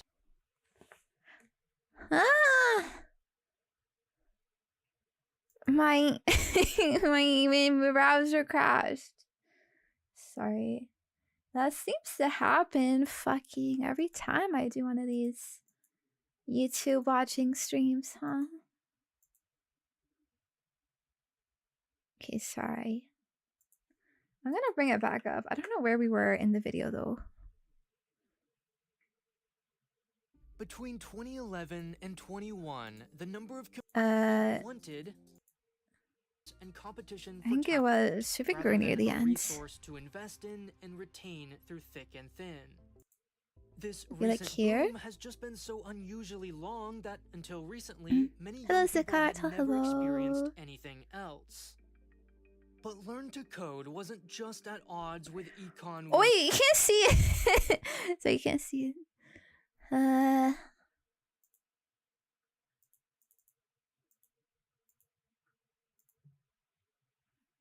Really long that Okay, here. until recently, many young people had never experienced anything else. But learn to code wasn't just at odds with Econ 101. It was also ignorant of, or at least indifferent to, the wide diversity of human interests, talents, personalities, and life Yeah. circumstances. Get a real Even the most personality. accomplished programmer will tell you, building software can be quite difficult. Like any skill, not everyone will be great at it. Nor, for that matter, enjoy it. For the same reasons not everyone enjoys working in an office, or sitting down all day, or staring at a computer, or working on a team, or solving complex problems on a deadline. This is all quite obvious when you replace code with repair medical equipment, study epidemiology, become a nurse, or any other job. Overlooking the wide spectrum of human skills, interests, and circumstances was convenient. And although it sounded empowering as a soundbite, it was often much closer to exploitative in practice. Learn to code reduced people to interchangeable units of labor. Coding boot camps represented the most distilled version of this one-size-fits-all solution, promising that single mothers, recently laid off factory workers, and well-heeled, highly computer-literate 18-year-olds could all be funneled into a boot camp and emerge 12 weeks later as computer scientists making $150,000 a year. Yeah, it's a scam. Instead, many single parents working 2 jobs earnestly enrolled in boot camps only to discover they offered minimal support for and couldn't accommodate non-traditional students. Former general contractors struggled to keep up with their peers who had prior coding experience. And since they were told learning to code is so incredibly easy, they blamed themselves. Thousands graduated with nothing more than a $20,000 hole in their bank account, 3 months of lost wages, and a line on their resume that, in the eyes of many employers, worked against, not for them. Others, of course, were luckier. But perhaps most humbling of all, even many of them ultimately fell victim to learn to code. They did exactly as they were told, set their true passions aside, and pursued coding as a career. Were admitted into a selective boot camp or computer science program, studied hard, were fortunate enough to land a competitive, This highly was paid my job passion at the Amazon, time, though, for and real. after all that, we're still one of its, say, 18,000 employees laid off. It's with just a like, stroke of a yeah, pen I on remember being really January like 5th, frustrated. Like 2023. some people in here, No it's like matter you how know you don't many even like times this it's shit. repeated, no matter Just how many here because high you think it's gonna schools give you a taught fucking in, big paycheck. Learn to code is no more a magic solution to economic uncertainty or job insecurity than learn to service wind turbines or learn occupational therapy. Demand for which, by the way, is expected to Wait, grow wind by turbine 60 actually and looking 22% good field right now. respectively, Hang far on. faster than software developers. Everyone, everywhere, is at the mercy of the labor market. The only solution, the best we can do, is be adaptable and invest in non-industry specific skills like problem solving. Today's sponsor, Brilliant, can help you do just that. Is that it? Yeah, there's the video snap. Alright, well, yeah. Pretty interesting. Can you still use any of the skills you learned from it? Me specifically. Yeah, I did learn a lot of stuff, a lot of specialized stuff too, actually. Although, honestly, I'm kind of scared I'm just gonna end up forgetting it because it's not like I put this stuff into fucking practice, like, often at all.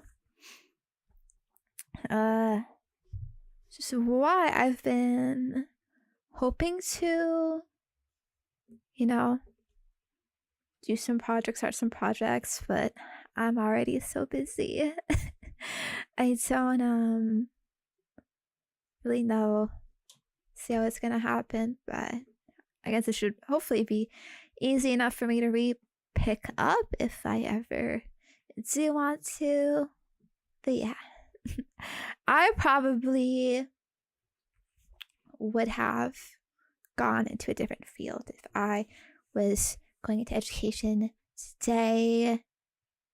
So kind of all because of what this video is talking about, I would not recommend computer science or stuff like that. 20 youngin penguin. Get to wind turbines. Apparently that's looking good. Probably niche and stuff. What would I do? I don't know. Honestly, at the time, I wasn't really like too interested in anything else, so I didn't really have like a path. But if I knew what I knew now, I don't know. Maybe like accounting. I remember taking an accounting class in university, and I liked it actually. I did pretty well in it. It's a similar sort of like kind of problem solving ish thing. And of course it's still competitive, but I don't think it's definitely not at this level. And probably I don't know if AI could take could take that job, because there's definitely like some nuance needed. I mean, maybe that's just my first thought though. Maybe if I really thought about it more. It's not, I don't know, it's not really much, right? Like, say like what I'm good at is like, I don't know, math. Like, okay, what job? Like, you actually fucking do math, right?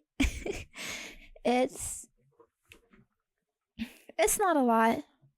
Maybe some shit of like, you could go more like specifically like fucking like a network technician, internet, fucking like that kind of stuff. But yeah, interesting video, but kind of doomer moment.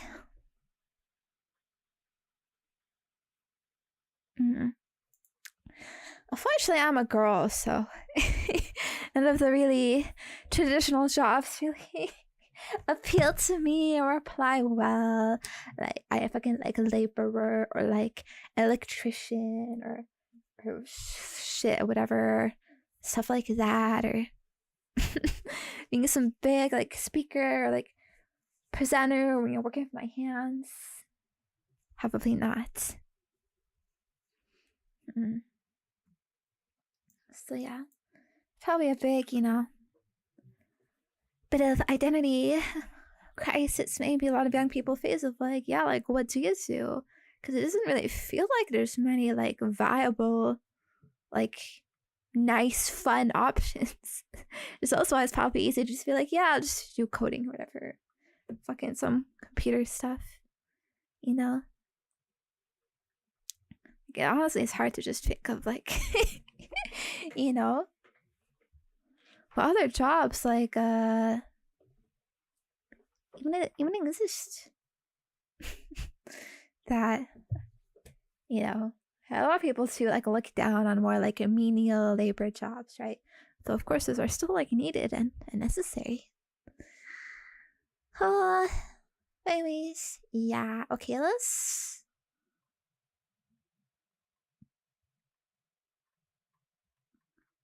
do some other videos. How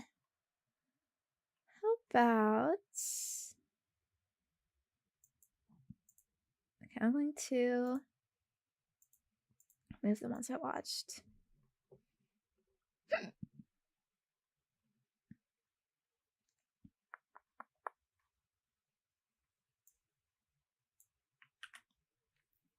Okay, yeah, I saw a playlist.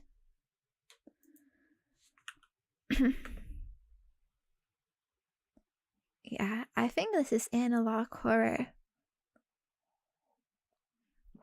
Never seen it before though, never heard of it. No through road. I like analog horror a lot. Horror stuff in general. So let's check it out. And if you're scared, that's okay. I'm right here. I'll hold your hand. I'll be brave for us. Okay.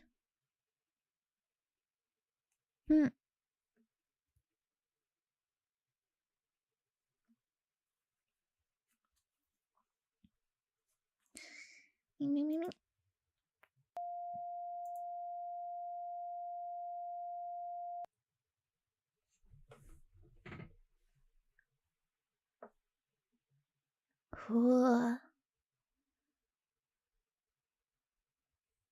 Huh.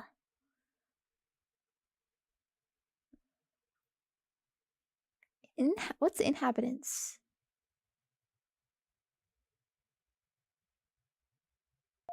Okay, I don't know why the f we're doing this. Me and Ollie have got work at 8 in the morning, but... Oh, this is British, ain't it? Does that light make a difference? Have you seen that on What the Week? Famous last words. Stingrays. Wait, sorry, why is it called inhabitants if they mean living there? Shouldn't it be habitants? Like, they did habit it. I don't know. Well, it should be good though. I love Shelly, Shelly British accent, ain't it, bruv? Love foreplay. Okay, I'm just gonna stick this down here because I can't be fucked to keep moving it. Hang on, I'll see if I can. Maybe that's why I never saw this.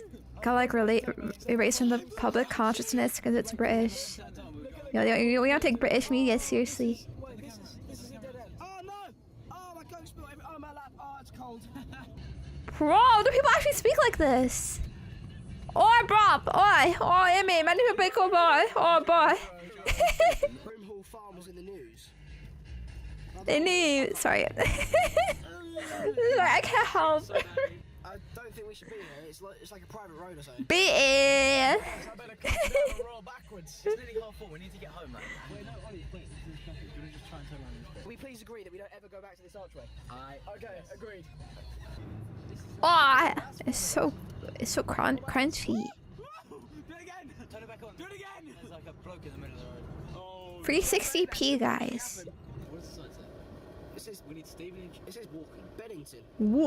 I'm walking here. I don't even know where that is. Nowhere near us. Right, let's just get this. This is ridiculous. I've never even heard of either of those places. Someone tell me a joke to cheer me up. Knock knock. Who's there? I don't know. I'm really lost. We are actually now lost. We pulled over because we don't know where we are, and we've been driving down this road for about a fucking hour now. James's GPS on his phone has stopped working. Fucking Doesn't British. say what time it is. My phone's just. I'm scared because Chavs. Thank you. anyway. Drive on the road. That was Drinking. Stella.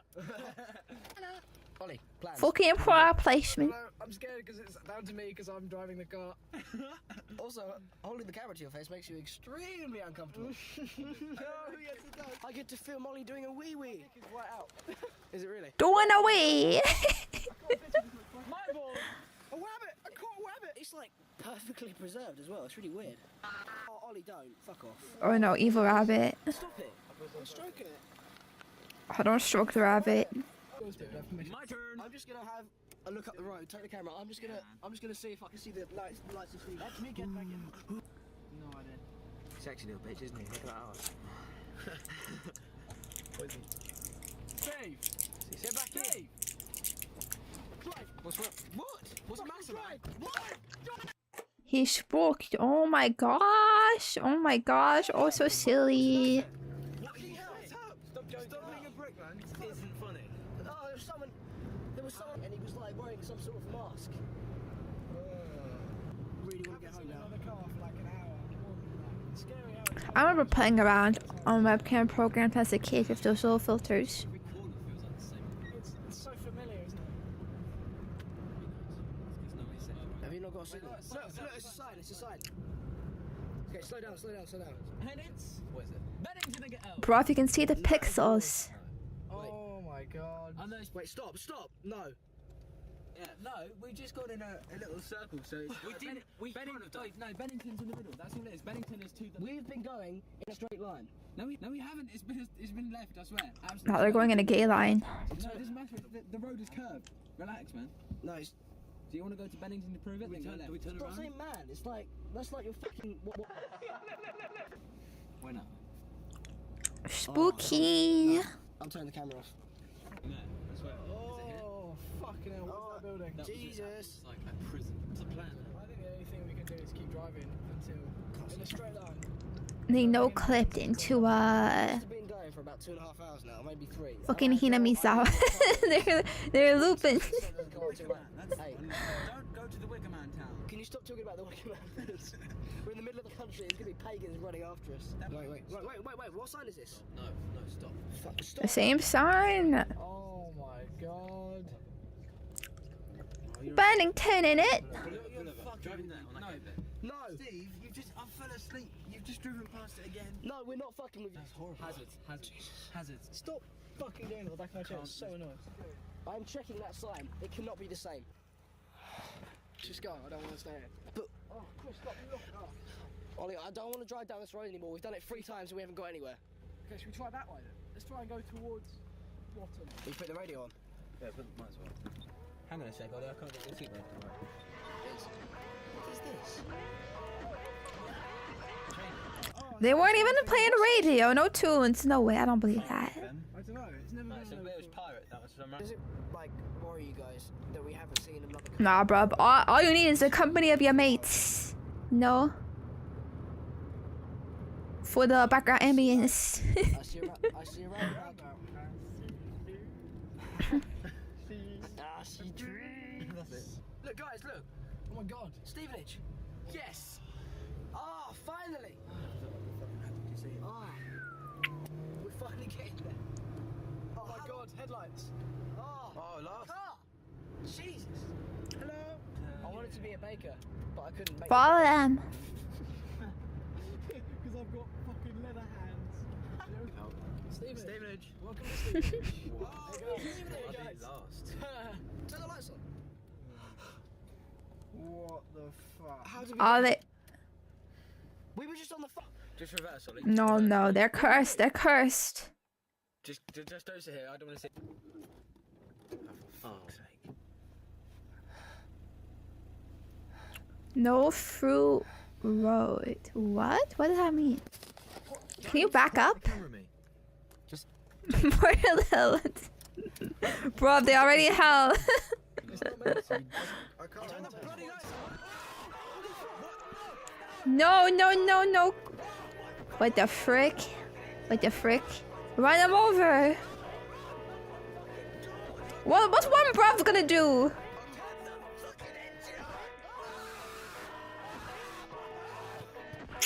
Are they screaming? Fucking babies.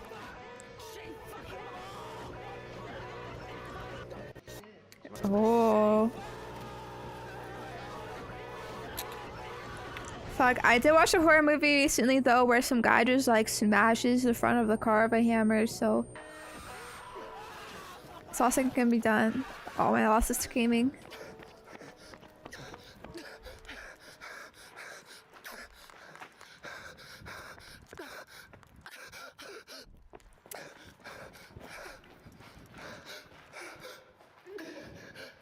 He's gonna get ya!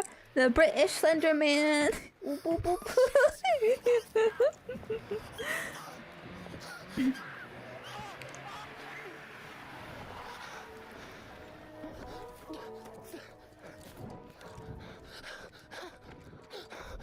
You can't see me. I think I'm okay. Wow, nah, he got shanked.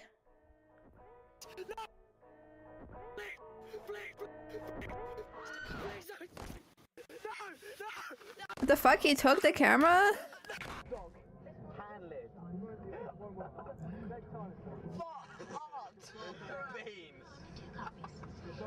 Cool. What does this mean? Damn. There's some tomato juice on the lens.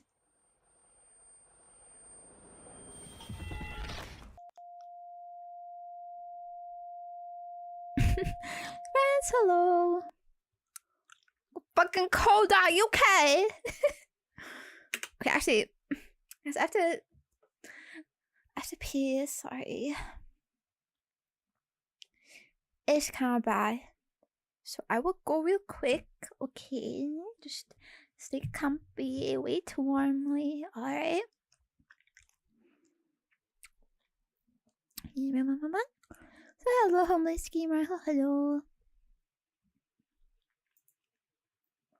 I. Meow.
Hello.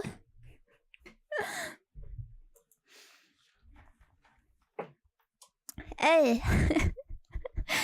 Hey. Hey, boss. I'm back. Let's finish this off.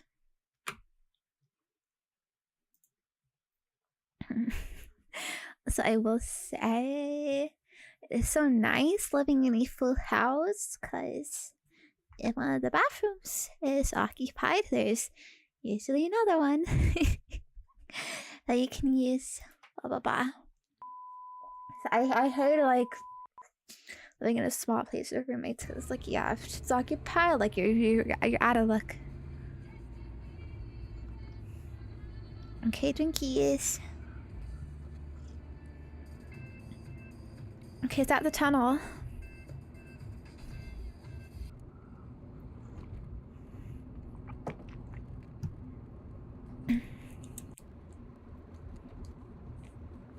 Nerd.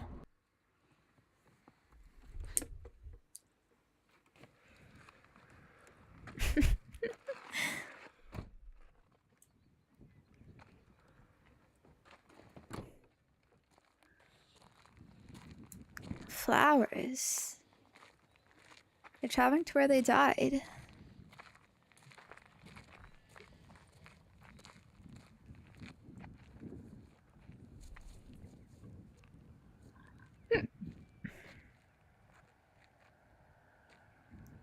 Yeah?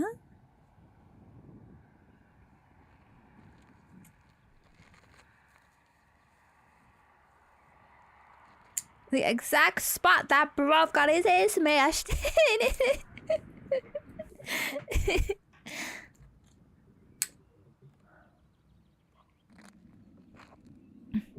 You okay? He's in.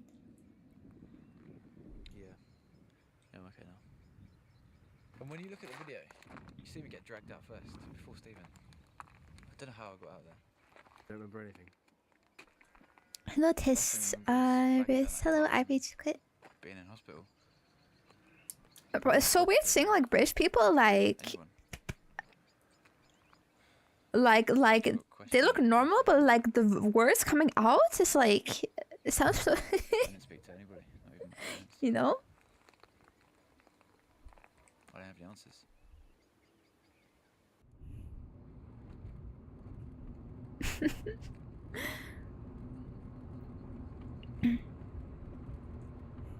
First episode of the new series, and it was really clever because there's the Doctor obviously, and there's another woman who also time travels. And Fucking Doctor Who. in different time zones all the time. Makes sense. That's tight. Each time they meet each other, they're meeting a It's slightly hard. different version of the- Went back in time to when you got up.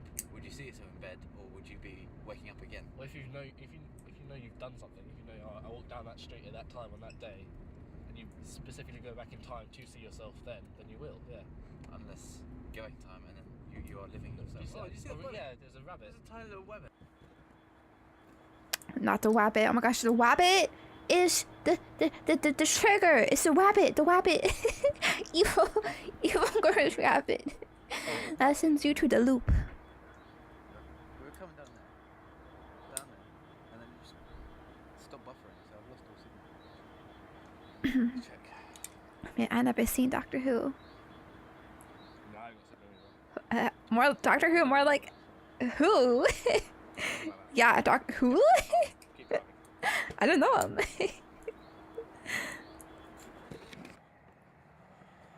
Oh, you're right. Let's go. What's that horrible metallic? I think there's a metal Daddy Longlegs in my little glove box. Can you hear it? That's a horrible thought. I was going to tell you a joke about pencil, but it's been told so many times it's a bit pointless.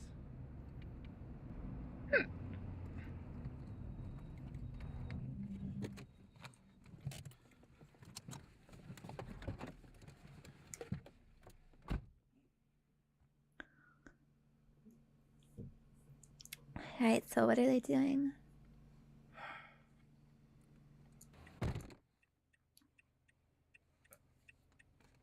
I know it's frustrating, but we're lost now. We'll find our way. Haven't you noticed where we are?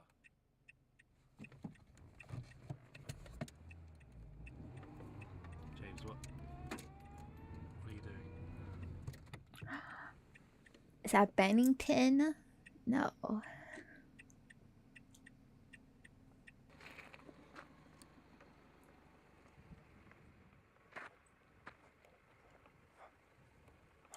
Don't get stuck in Bennington, brush.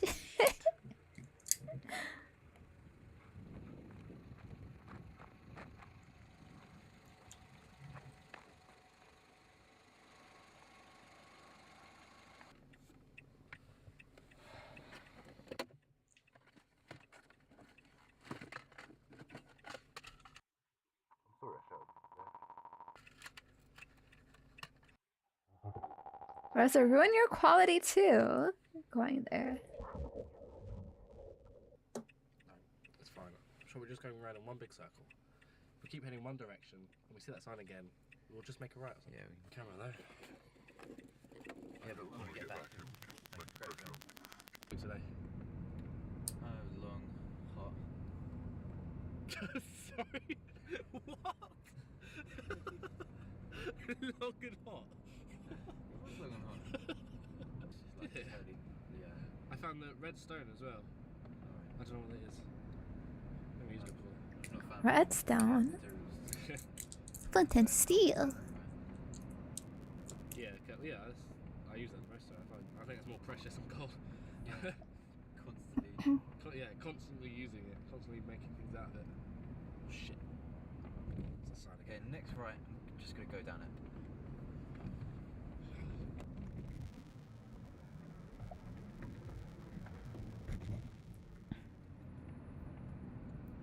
hell? God's sake! Oh, James, got me a turn. I don't like this. James? Oh, Do you have to go to Bennington? ridiculous. What am I meant to do? I don't know. Keep driving. Make a left. You got any signal? No. You got any internet? No, I ain't got nothing. No Wi-Fi. But did they even have the internet back then? It's dead out here. Get back in the car.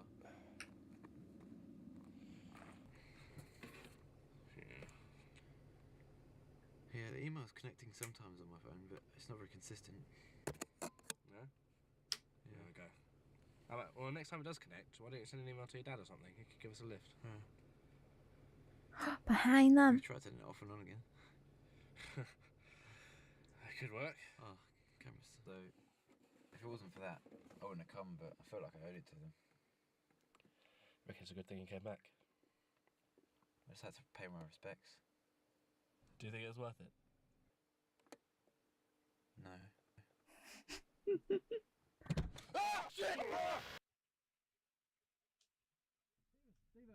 Stephen, wake up! Not fucking worth it. Stephen! He's waking up. He's waking up.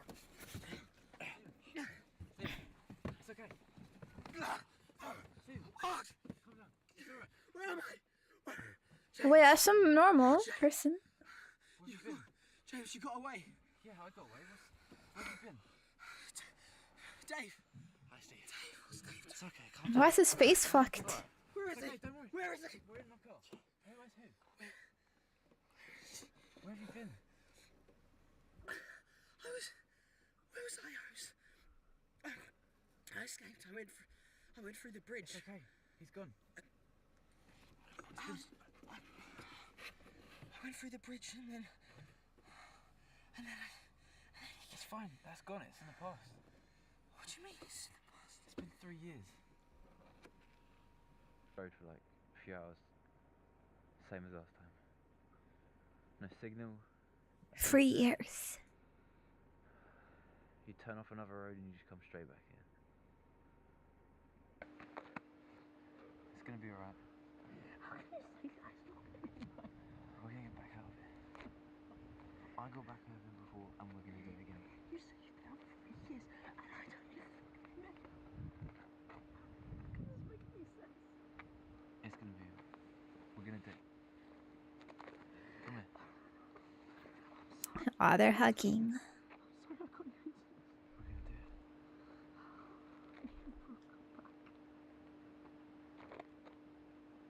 We're gonna do it. Bro, that's good. That's good. Like, come on, bro. Guys, I think we should go now. Yeah, we should go. Come.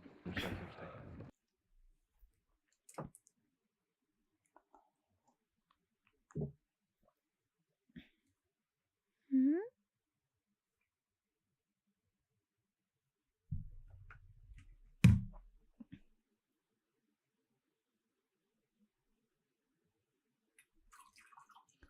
Maybe being a fucking tape repairer could be a job.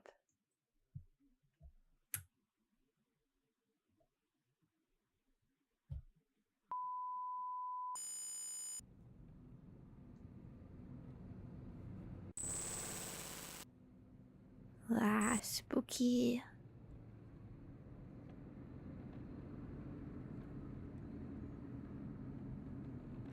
Wait, did they drive on the right?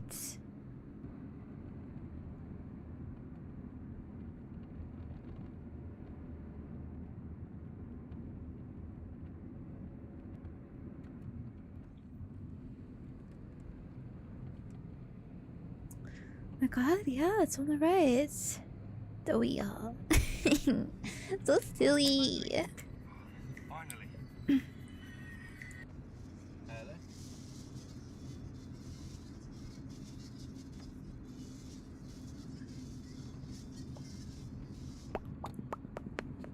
Who was it? I don't know, it was just a withheld number. Yeah, What did remember, they say? remember? Didn't say anything.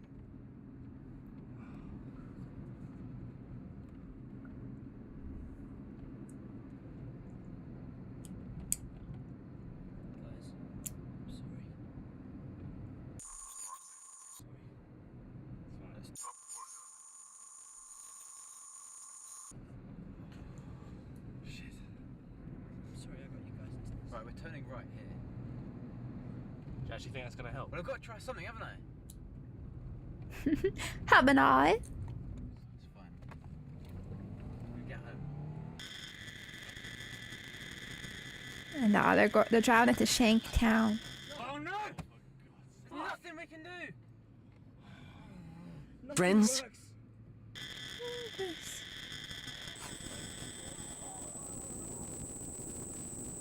Oh, Jesus Christ! Oh, the blood.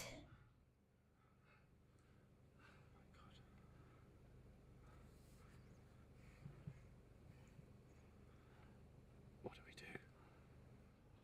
Drive. Mhm. Drive. Go, go, go, go, go! Go!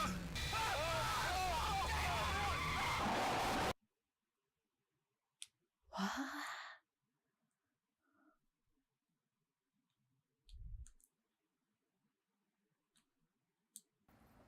Fucking scammed.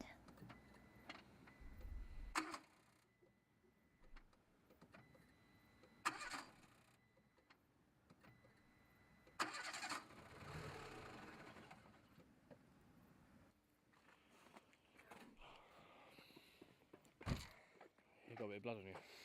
It's alright, I don't think it's my blood. You just walk back through the tunnel. Well, if we walk down the road, eventually we're gonna end up. Come on. If you've not worked out by now, that's not gonna help. Look.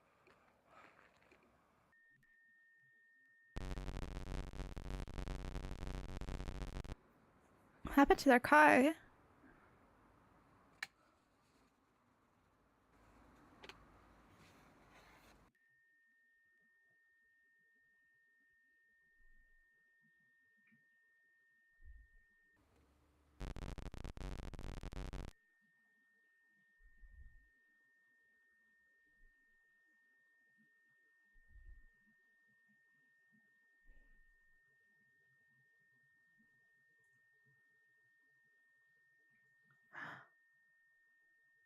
What?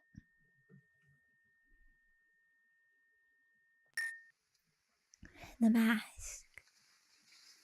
That's what the mask is.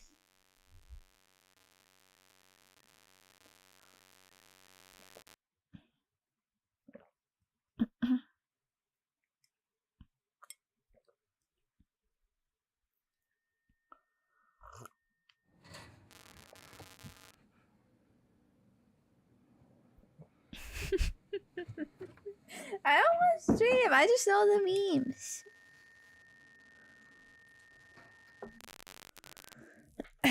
What is that? Bloody thing? They must don the mask and be weird people.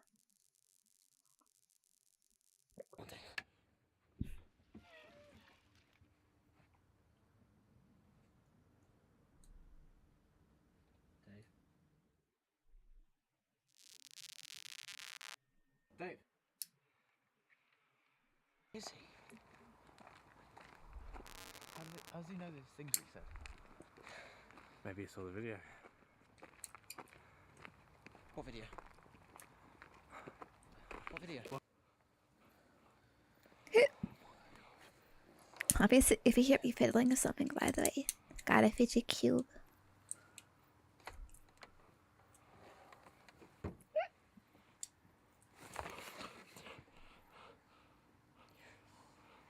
Why is he just standing there? I don't know, but I don't think he's noticed us yet. We have to move. We have to move or we'll see. Shh, someone's coming.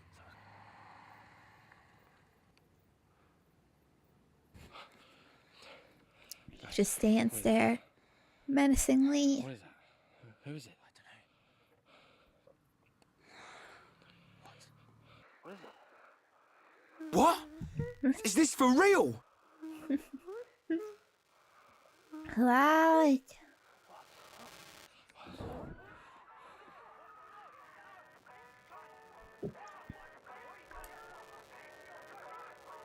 Oh, thank you, Eve. I appreciate it.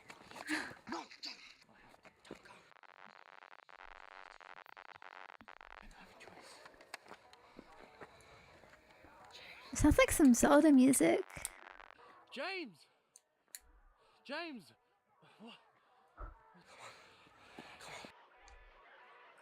What was he doing? You said there was a film. The one from my camera. We've already done this. What does that mean? If you... Means you're gonna die. If I'm alive now, I think I could prevent it. I did it before. I think I can stop it. Okay, listen. You weren't part of this, okay? Yeah. You were never part of it, so stay put.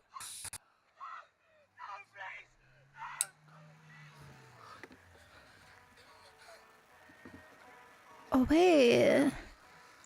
They went back in time. He's gonna beat himself up. What are you doing? I got this from the shack. Why? So he doesn't recognize me.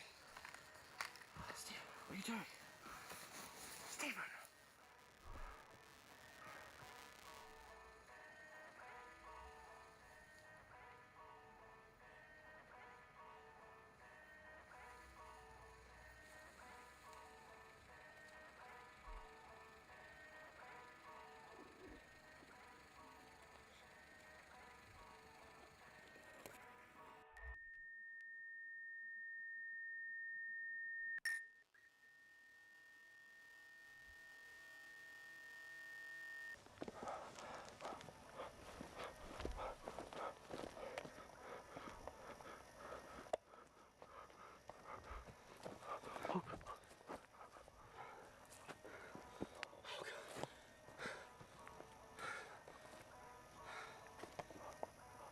He can't see me.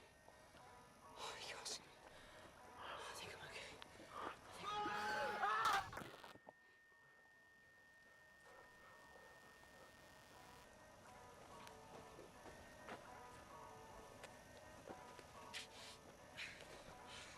I'll get you to the car. I'll get you to the car and get you out of here. Now what though?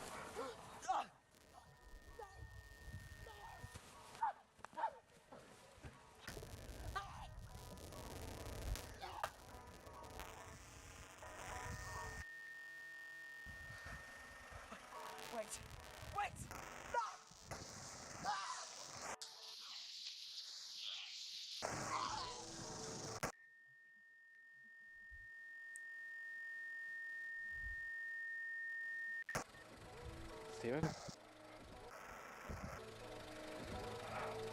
Stephen? Dude, don't people look so creepy with like night vision enabled? Like their eyes are like glowing. Where the fuck is he running? Stephen!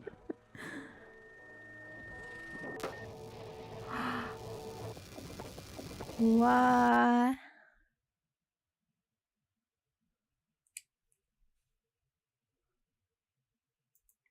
The NTR?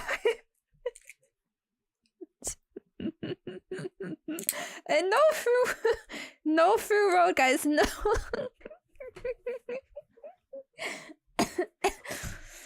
This is truly an NTR film. Yes. Let's see what the comments have to say.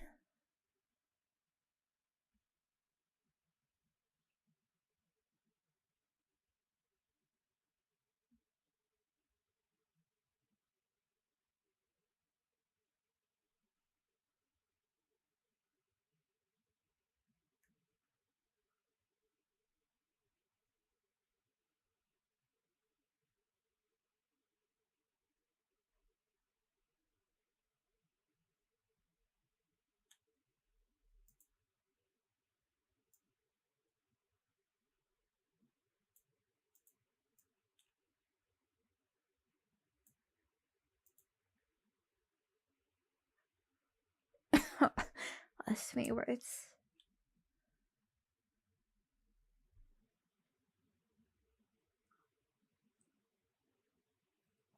I think found footage is a pretty cool genre. See here.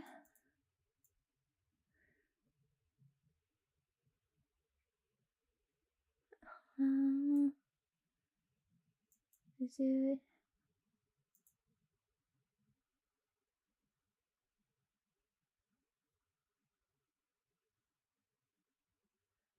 Yeah, time loop. And he keeps trying to kill himself in the past so it doesn't happen again. But then it just keeps going.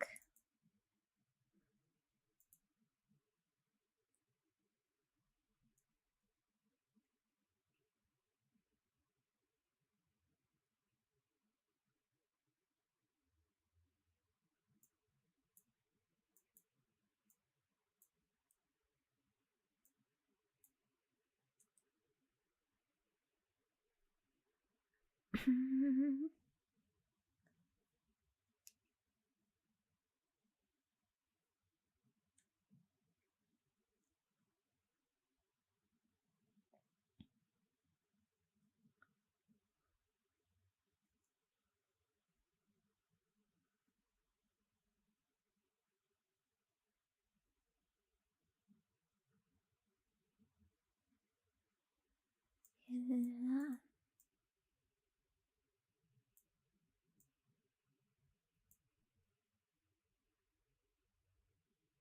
Okay, interesting. I don't know if you guys are reading this. Or if you even can read it. Rex pickup out footage. Yeah, I've seen that. I've seen that.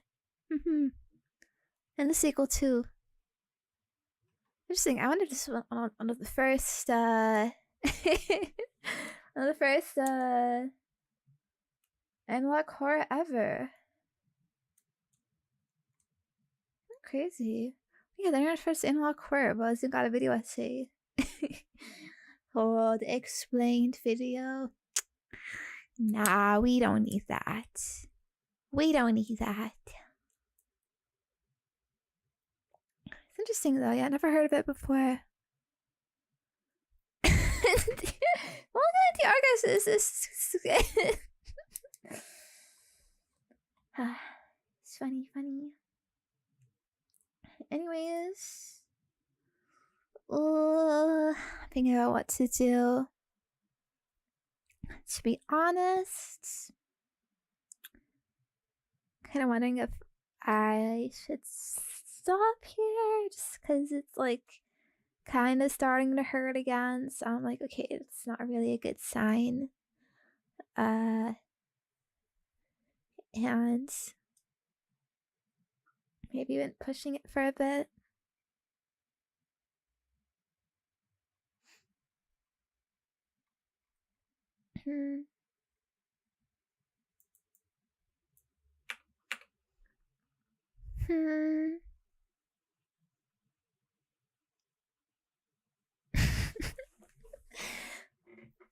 Perhaps I was yapping too much.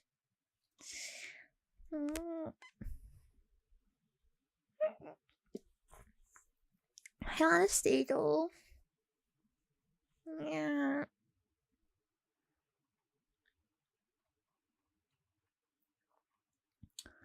Yeah.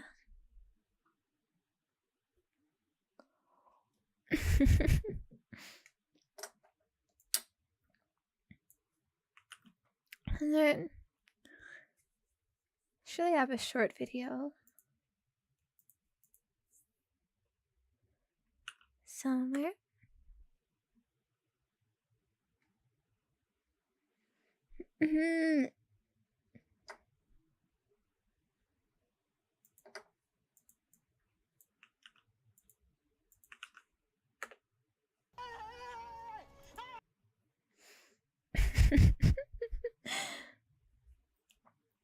Okay. Maybe this. I actually used to watch this guy like years ago. You want some animal facts? Like animals?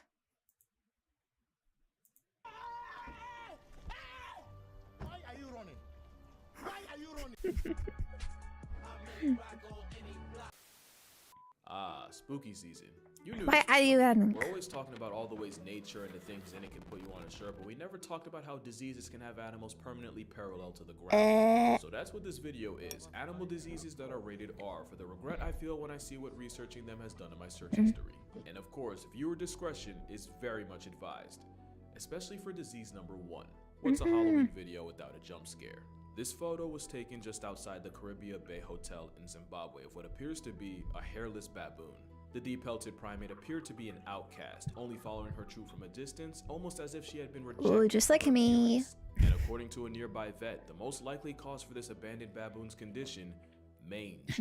Mange is a nasty-looking disease caused by parasitic mites burrowing into the skin, where their collective feces can cause severe allergic reactions and an unbearable amount of itching.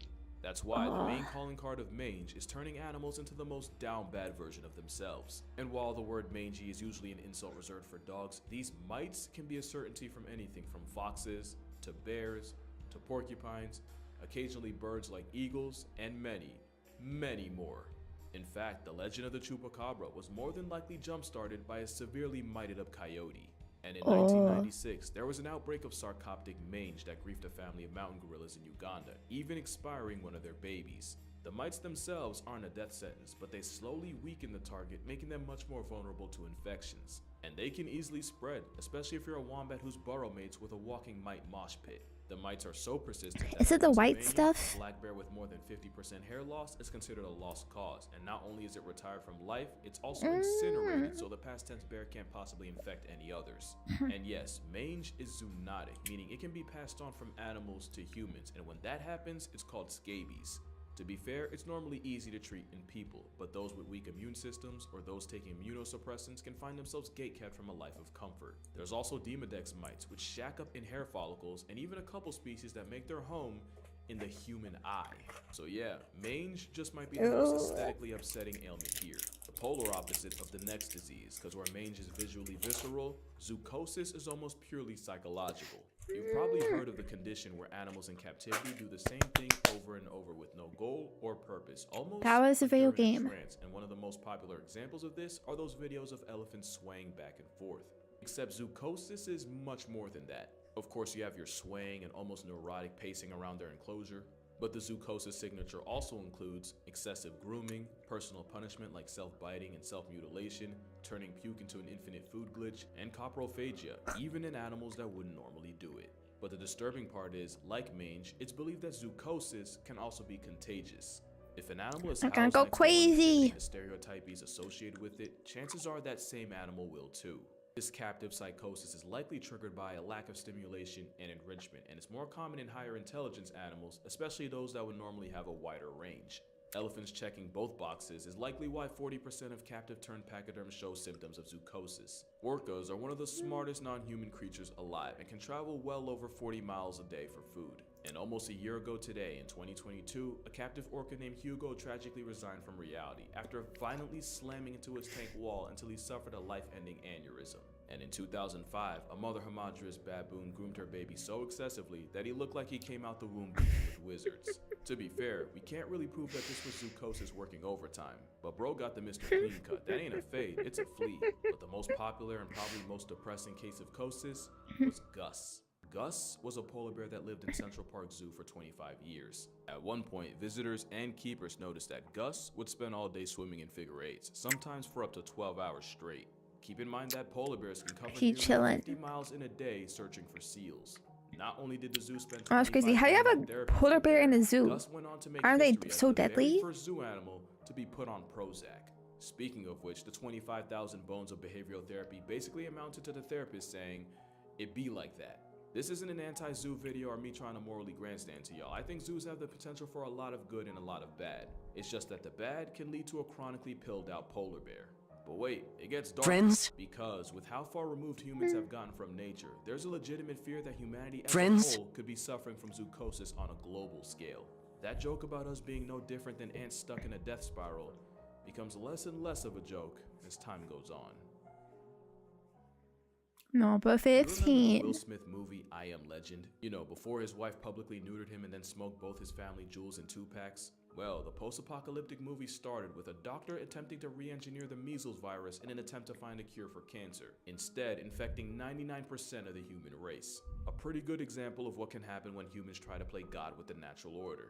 Another example is what happened I don't know in that Florida, movie. specifically Silver Springs State Park. It's Florida's very first tourist attraction, famous for having a couple Tarzan movies shot there. And in the 1930s, tour boat operator Colonel Tui was looking for a way to spice up his jungle cruise ride. So he brought in 6 Reese's macaques and had them placed on a small island in the park. Monkey. And it was at this moment they f***ed up. Apparently, nobody involved was told that the monkeys could swim, and the moment they touched down on dry land, the macaques proceeded to swim out to the mainland. And following lots of multiplying without a calculator, there are now currently hundreds of rogue macaques, with a good number of them carrying a deadly herpes virus. Herpes B is an incapacitating condition that can cause severe brain inflammation, permanent neurological damage, and a permanent lease in a casket-shaped condom. Don't get herpes Now, from the fear monkey. aside, the chances of catching it from a monkey are incredibly rare, but not rare enough to be zero. In 1997, a researcher was working with a Reese's when she was splashed in the eye by indeterminate fluids. Even after immediately flushing her eye out for several minutes, the 22-year-old died December 10, 1997, almost exactly 6 weeks after first being exposed. According to the Center of Disease Control, since 1932, there have been 51 cases of people being infected with the B virus, with 21 deaths and an 80% mortality rate for those untreated. That same fatal virus is currently being backpacked by up to a quarter of the hundreds of macaques running around the Sunshine State. Worse, it's believed they shed the potent virus through their saliva. So far, there's no known case of one of these Marion County monkeys passing off the virus to a human. The problem is, the monkeys have managed to lose their natural fear of humans, and there was even one incident where the park had to be shut down after a family was threatened and chased by an especially malicious macaque. It's the worst kind of invasive, and it's 100% our fault, and although the virus peddling primates haven't caught a human body, it's definitely one of those cases of F around and find out. One of the most unsettling diseases in nature is a sickness that affects deer, known as chronic wasting disease, called so because it essentially destroys the animal from the inside out. In fact, this type of disease is a transmissible spongiform encephalopathy, a name that literally comes from the fact that it causes several sponge-like holes in the brain. It's like the forbidden final boss of trypophobia, and it's caused by a single misfolded protein known as a prion. This prion triggers a chain reaction where the only outcome is a canceled life subscription, and the only thing the victim can do is wait for the sweet release of death. Here's what the endgame of a deer with CWD looks like. It starts with a misfolded protein affecting and altering perfectly normal proteins. It's almost like a I love his cellular level funny cheese speak. touch, and the moment it starts, it's already over. Step 2 includes the prions exploding in numbers exponentially and accumulating in the body, the whole time the deer, elk, or moose looks and acts perfectly normal. The deer can walk around with this disease for 2 whole years before the chronic becomes critical. Eventually, it escalates to the point where the prions manage to break into the blood-brain barrier, where they start destroying neurons, putting enough holes in the brain to get it cursed out by an octopus, and slowly wasting the poor, unexpecting deer. Deer with CWD seem unable to process anything around them, including danger, and if predators or playing freeze tag on the freeway doesn't take them off the senses, they die a slow and painful death to starvation as their brains shut down. The worst part is, the nightmare doesn't end once the deer does, since the prions responsible can exist in an area years after the victim, and can even be absorbed by plants in contaminated soil. That's assuming they don't just leach into groundwater. In fact, the only surefire way to eliminate a prion is literally that: fire. Except, it's not as simple as cremating a casualty. That'd be too easy. It's said that it takes heat at a minimum of 900 degrees Fahrenheit or 482 Lava degrees Celsius to properly bucket. pack up a prion, and some sources say to hike that up to 1800 to be safe. But the part that makes prions one of the most horrific things not native to a horror movie is where they come from. It's believed there are 3 main factors that cause prion diseases. Genetics play a relatively small part, with only 10 to 15% of cases in people being attributed to them. The second, and by far most common cause, is the disease being sporadic. Basically, that just means that not even science can fully explain where they come from, but that it's What's like the it dude happens doing? out of nowhere. And the third is an infected deer contaminating something like a water source or a feeding station with body fluids and passing it off to the next. And remember, not only can prions insist on existing years after the fact, keep in mind that most infected deer look no different from any other, right until it's time to disconnect from interface eternally. That means that the 3 main causes of wasting disease are completely RNG, and that is remarkably terrifying. And it's not just deer that can get packed up by prions. There's mad cow disease in cattle and scrapie in sheep. Named after the fact that it can cause them to compulsively rub up against things like fence posts until they literally scrape their wool off. There's even a human equivalent, Creutzfeldt-Jakob disease. And while there's no known reports of a human ever catching CWD, specialists have warned that with the thousands of CWD-infected animals eaten by people a year, there's growing concern that the disease may eventually be transmitted to people. But maybe it's still a lot better than the last and, in my opinion, the most horrific disease in this video. Because not only is rabies one of the harshest death sentences nature can serve, it is 100% transmissible to humans.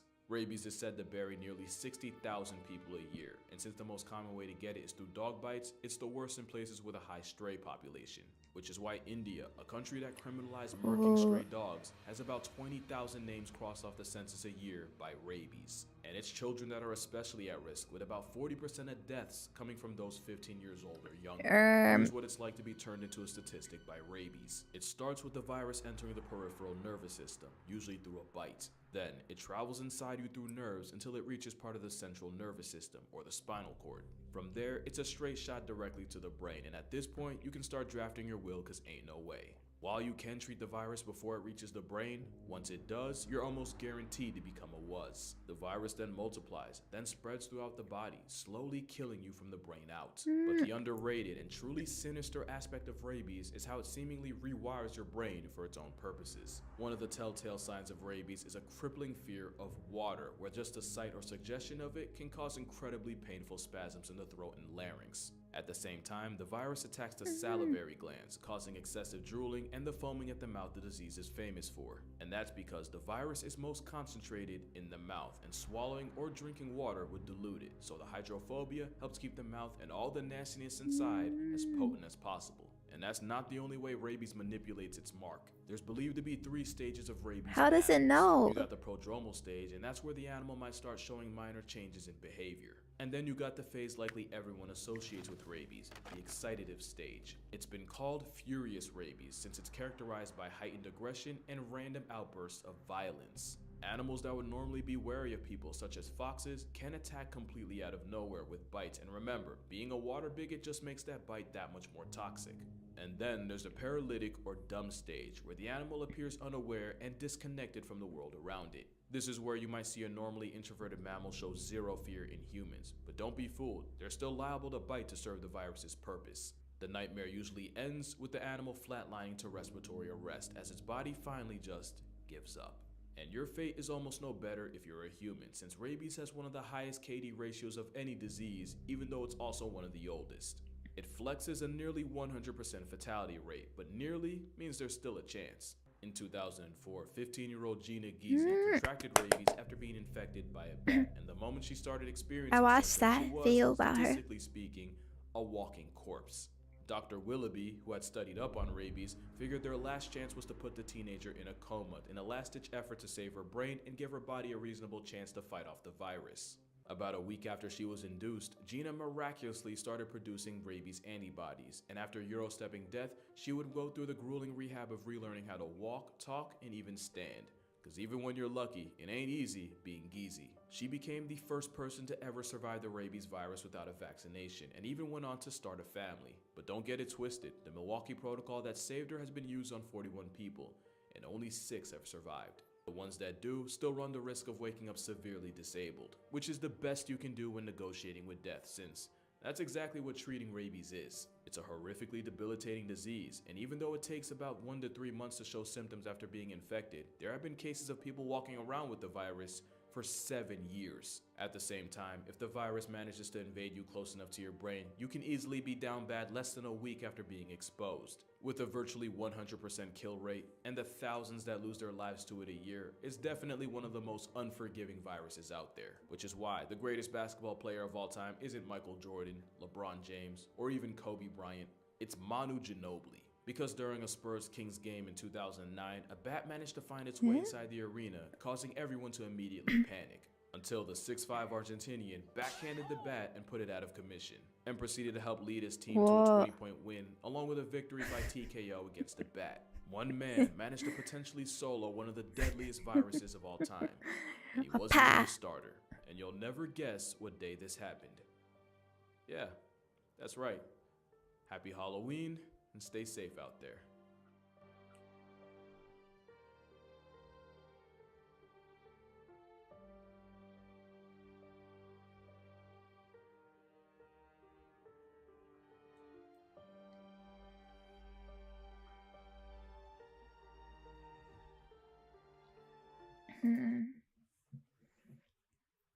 There are rabies vaccines, but the thing is, you can only take it after you got bitten, right? So it's not like you can take it like in advance and be like, yeah, like I'm good forever. You have to, yeah. It's like an active thing. But also like the scary thing is you have to, yeah, you have to take it quick because like the virus, if it travels to your brain, then it's like kind of over. So basically you have to like get it treated like before like it hits your brain. So it's sort of like, as like people say, like if you ever get like bitten by a dog, like you go like take a vaccine like right away because you never know. Friends, hello.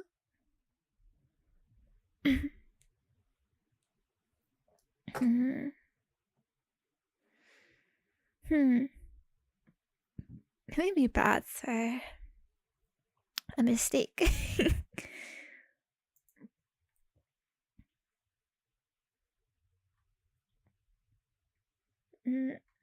I know, I'm looking at the comments.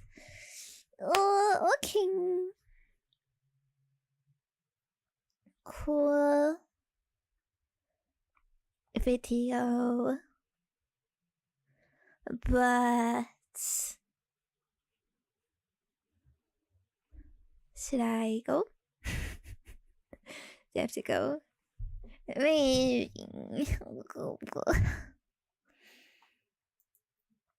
Okay. Okay. Guess for the best, but at least we have to go get through some stuff. So it was fun. Maybe we could do this again. Part 2. I know it's like late because like just watching videos, but there's not much I can do. So yeah. It was fun though.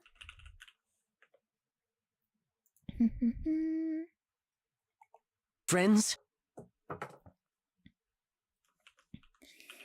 I'm gonna give you my links.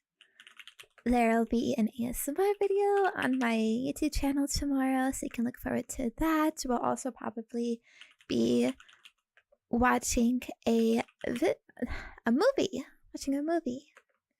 in my Discord server tomorrow night around the same time, so you can look up for that if you want to watch some real kino. And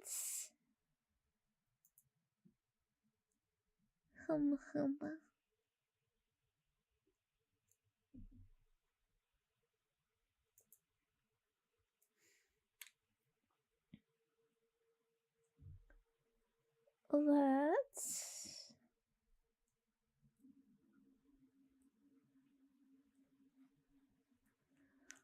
go somewhere.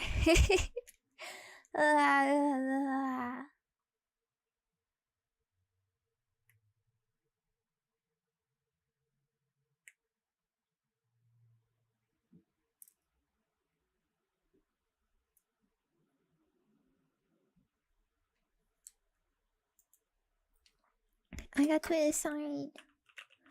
Oh, bye. Oh, sorry, I'm just ending now. But I hope we can heal a bit more so I could go for longer in the next days, yeah.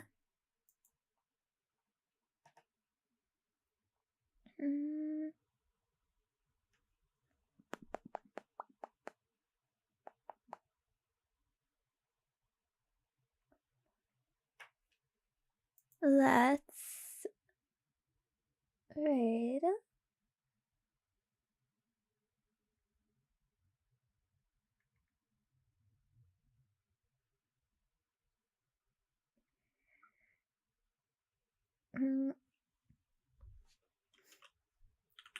Oh, let's read Alice.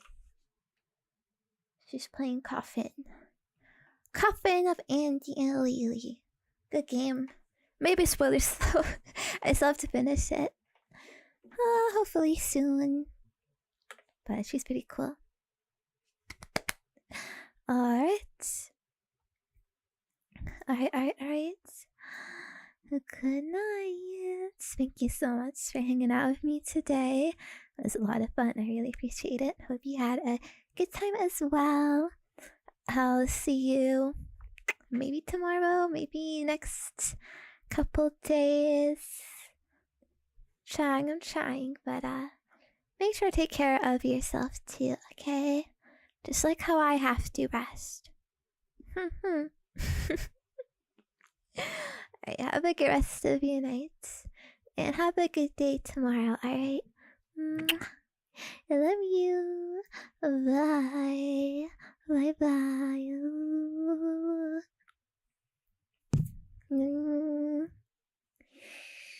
I so baka desu.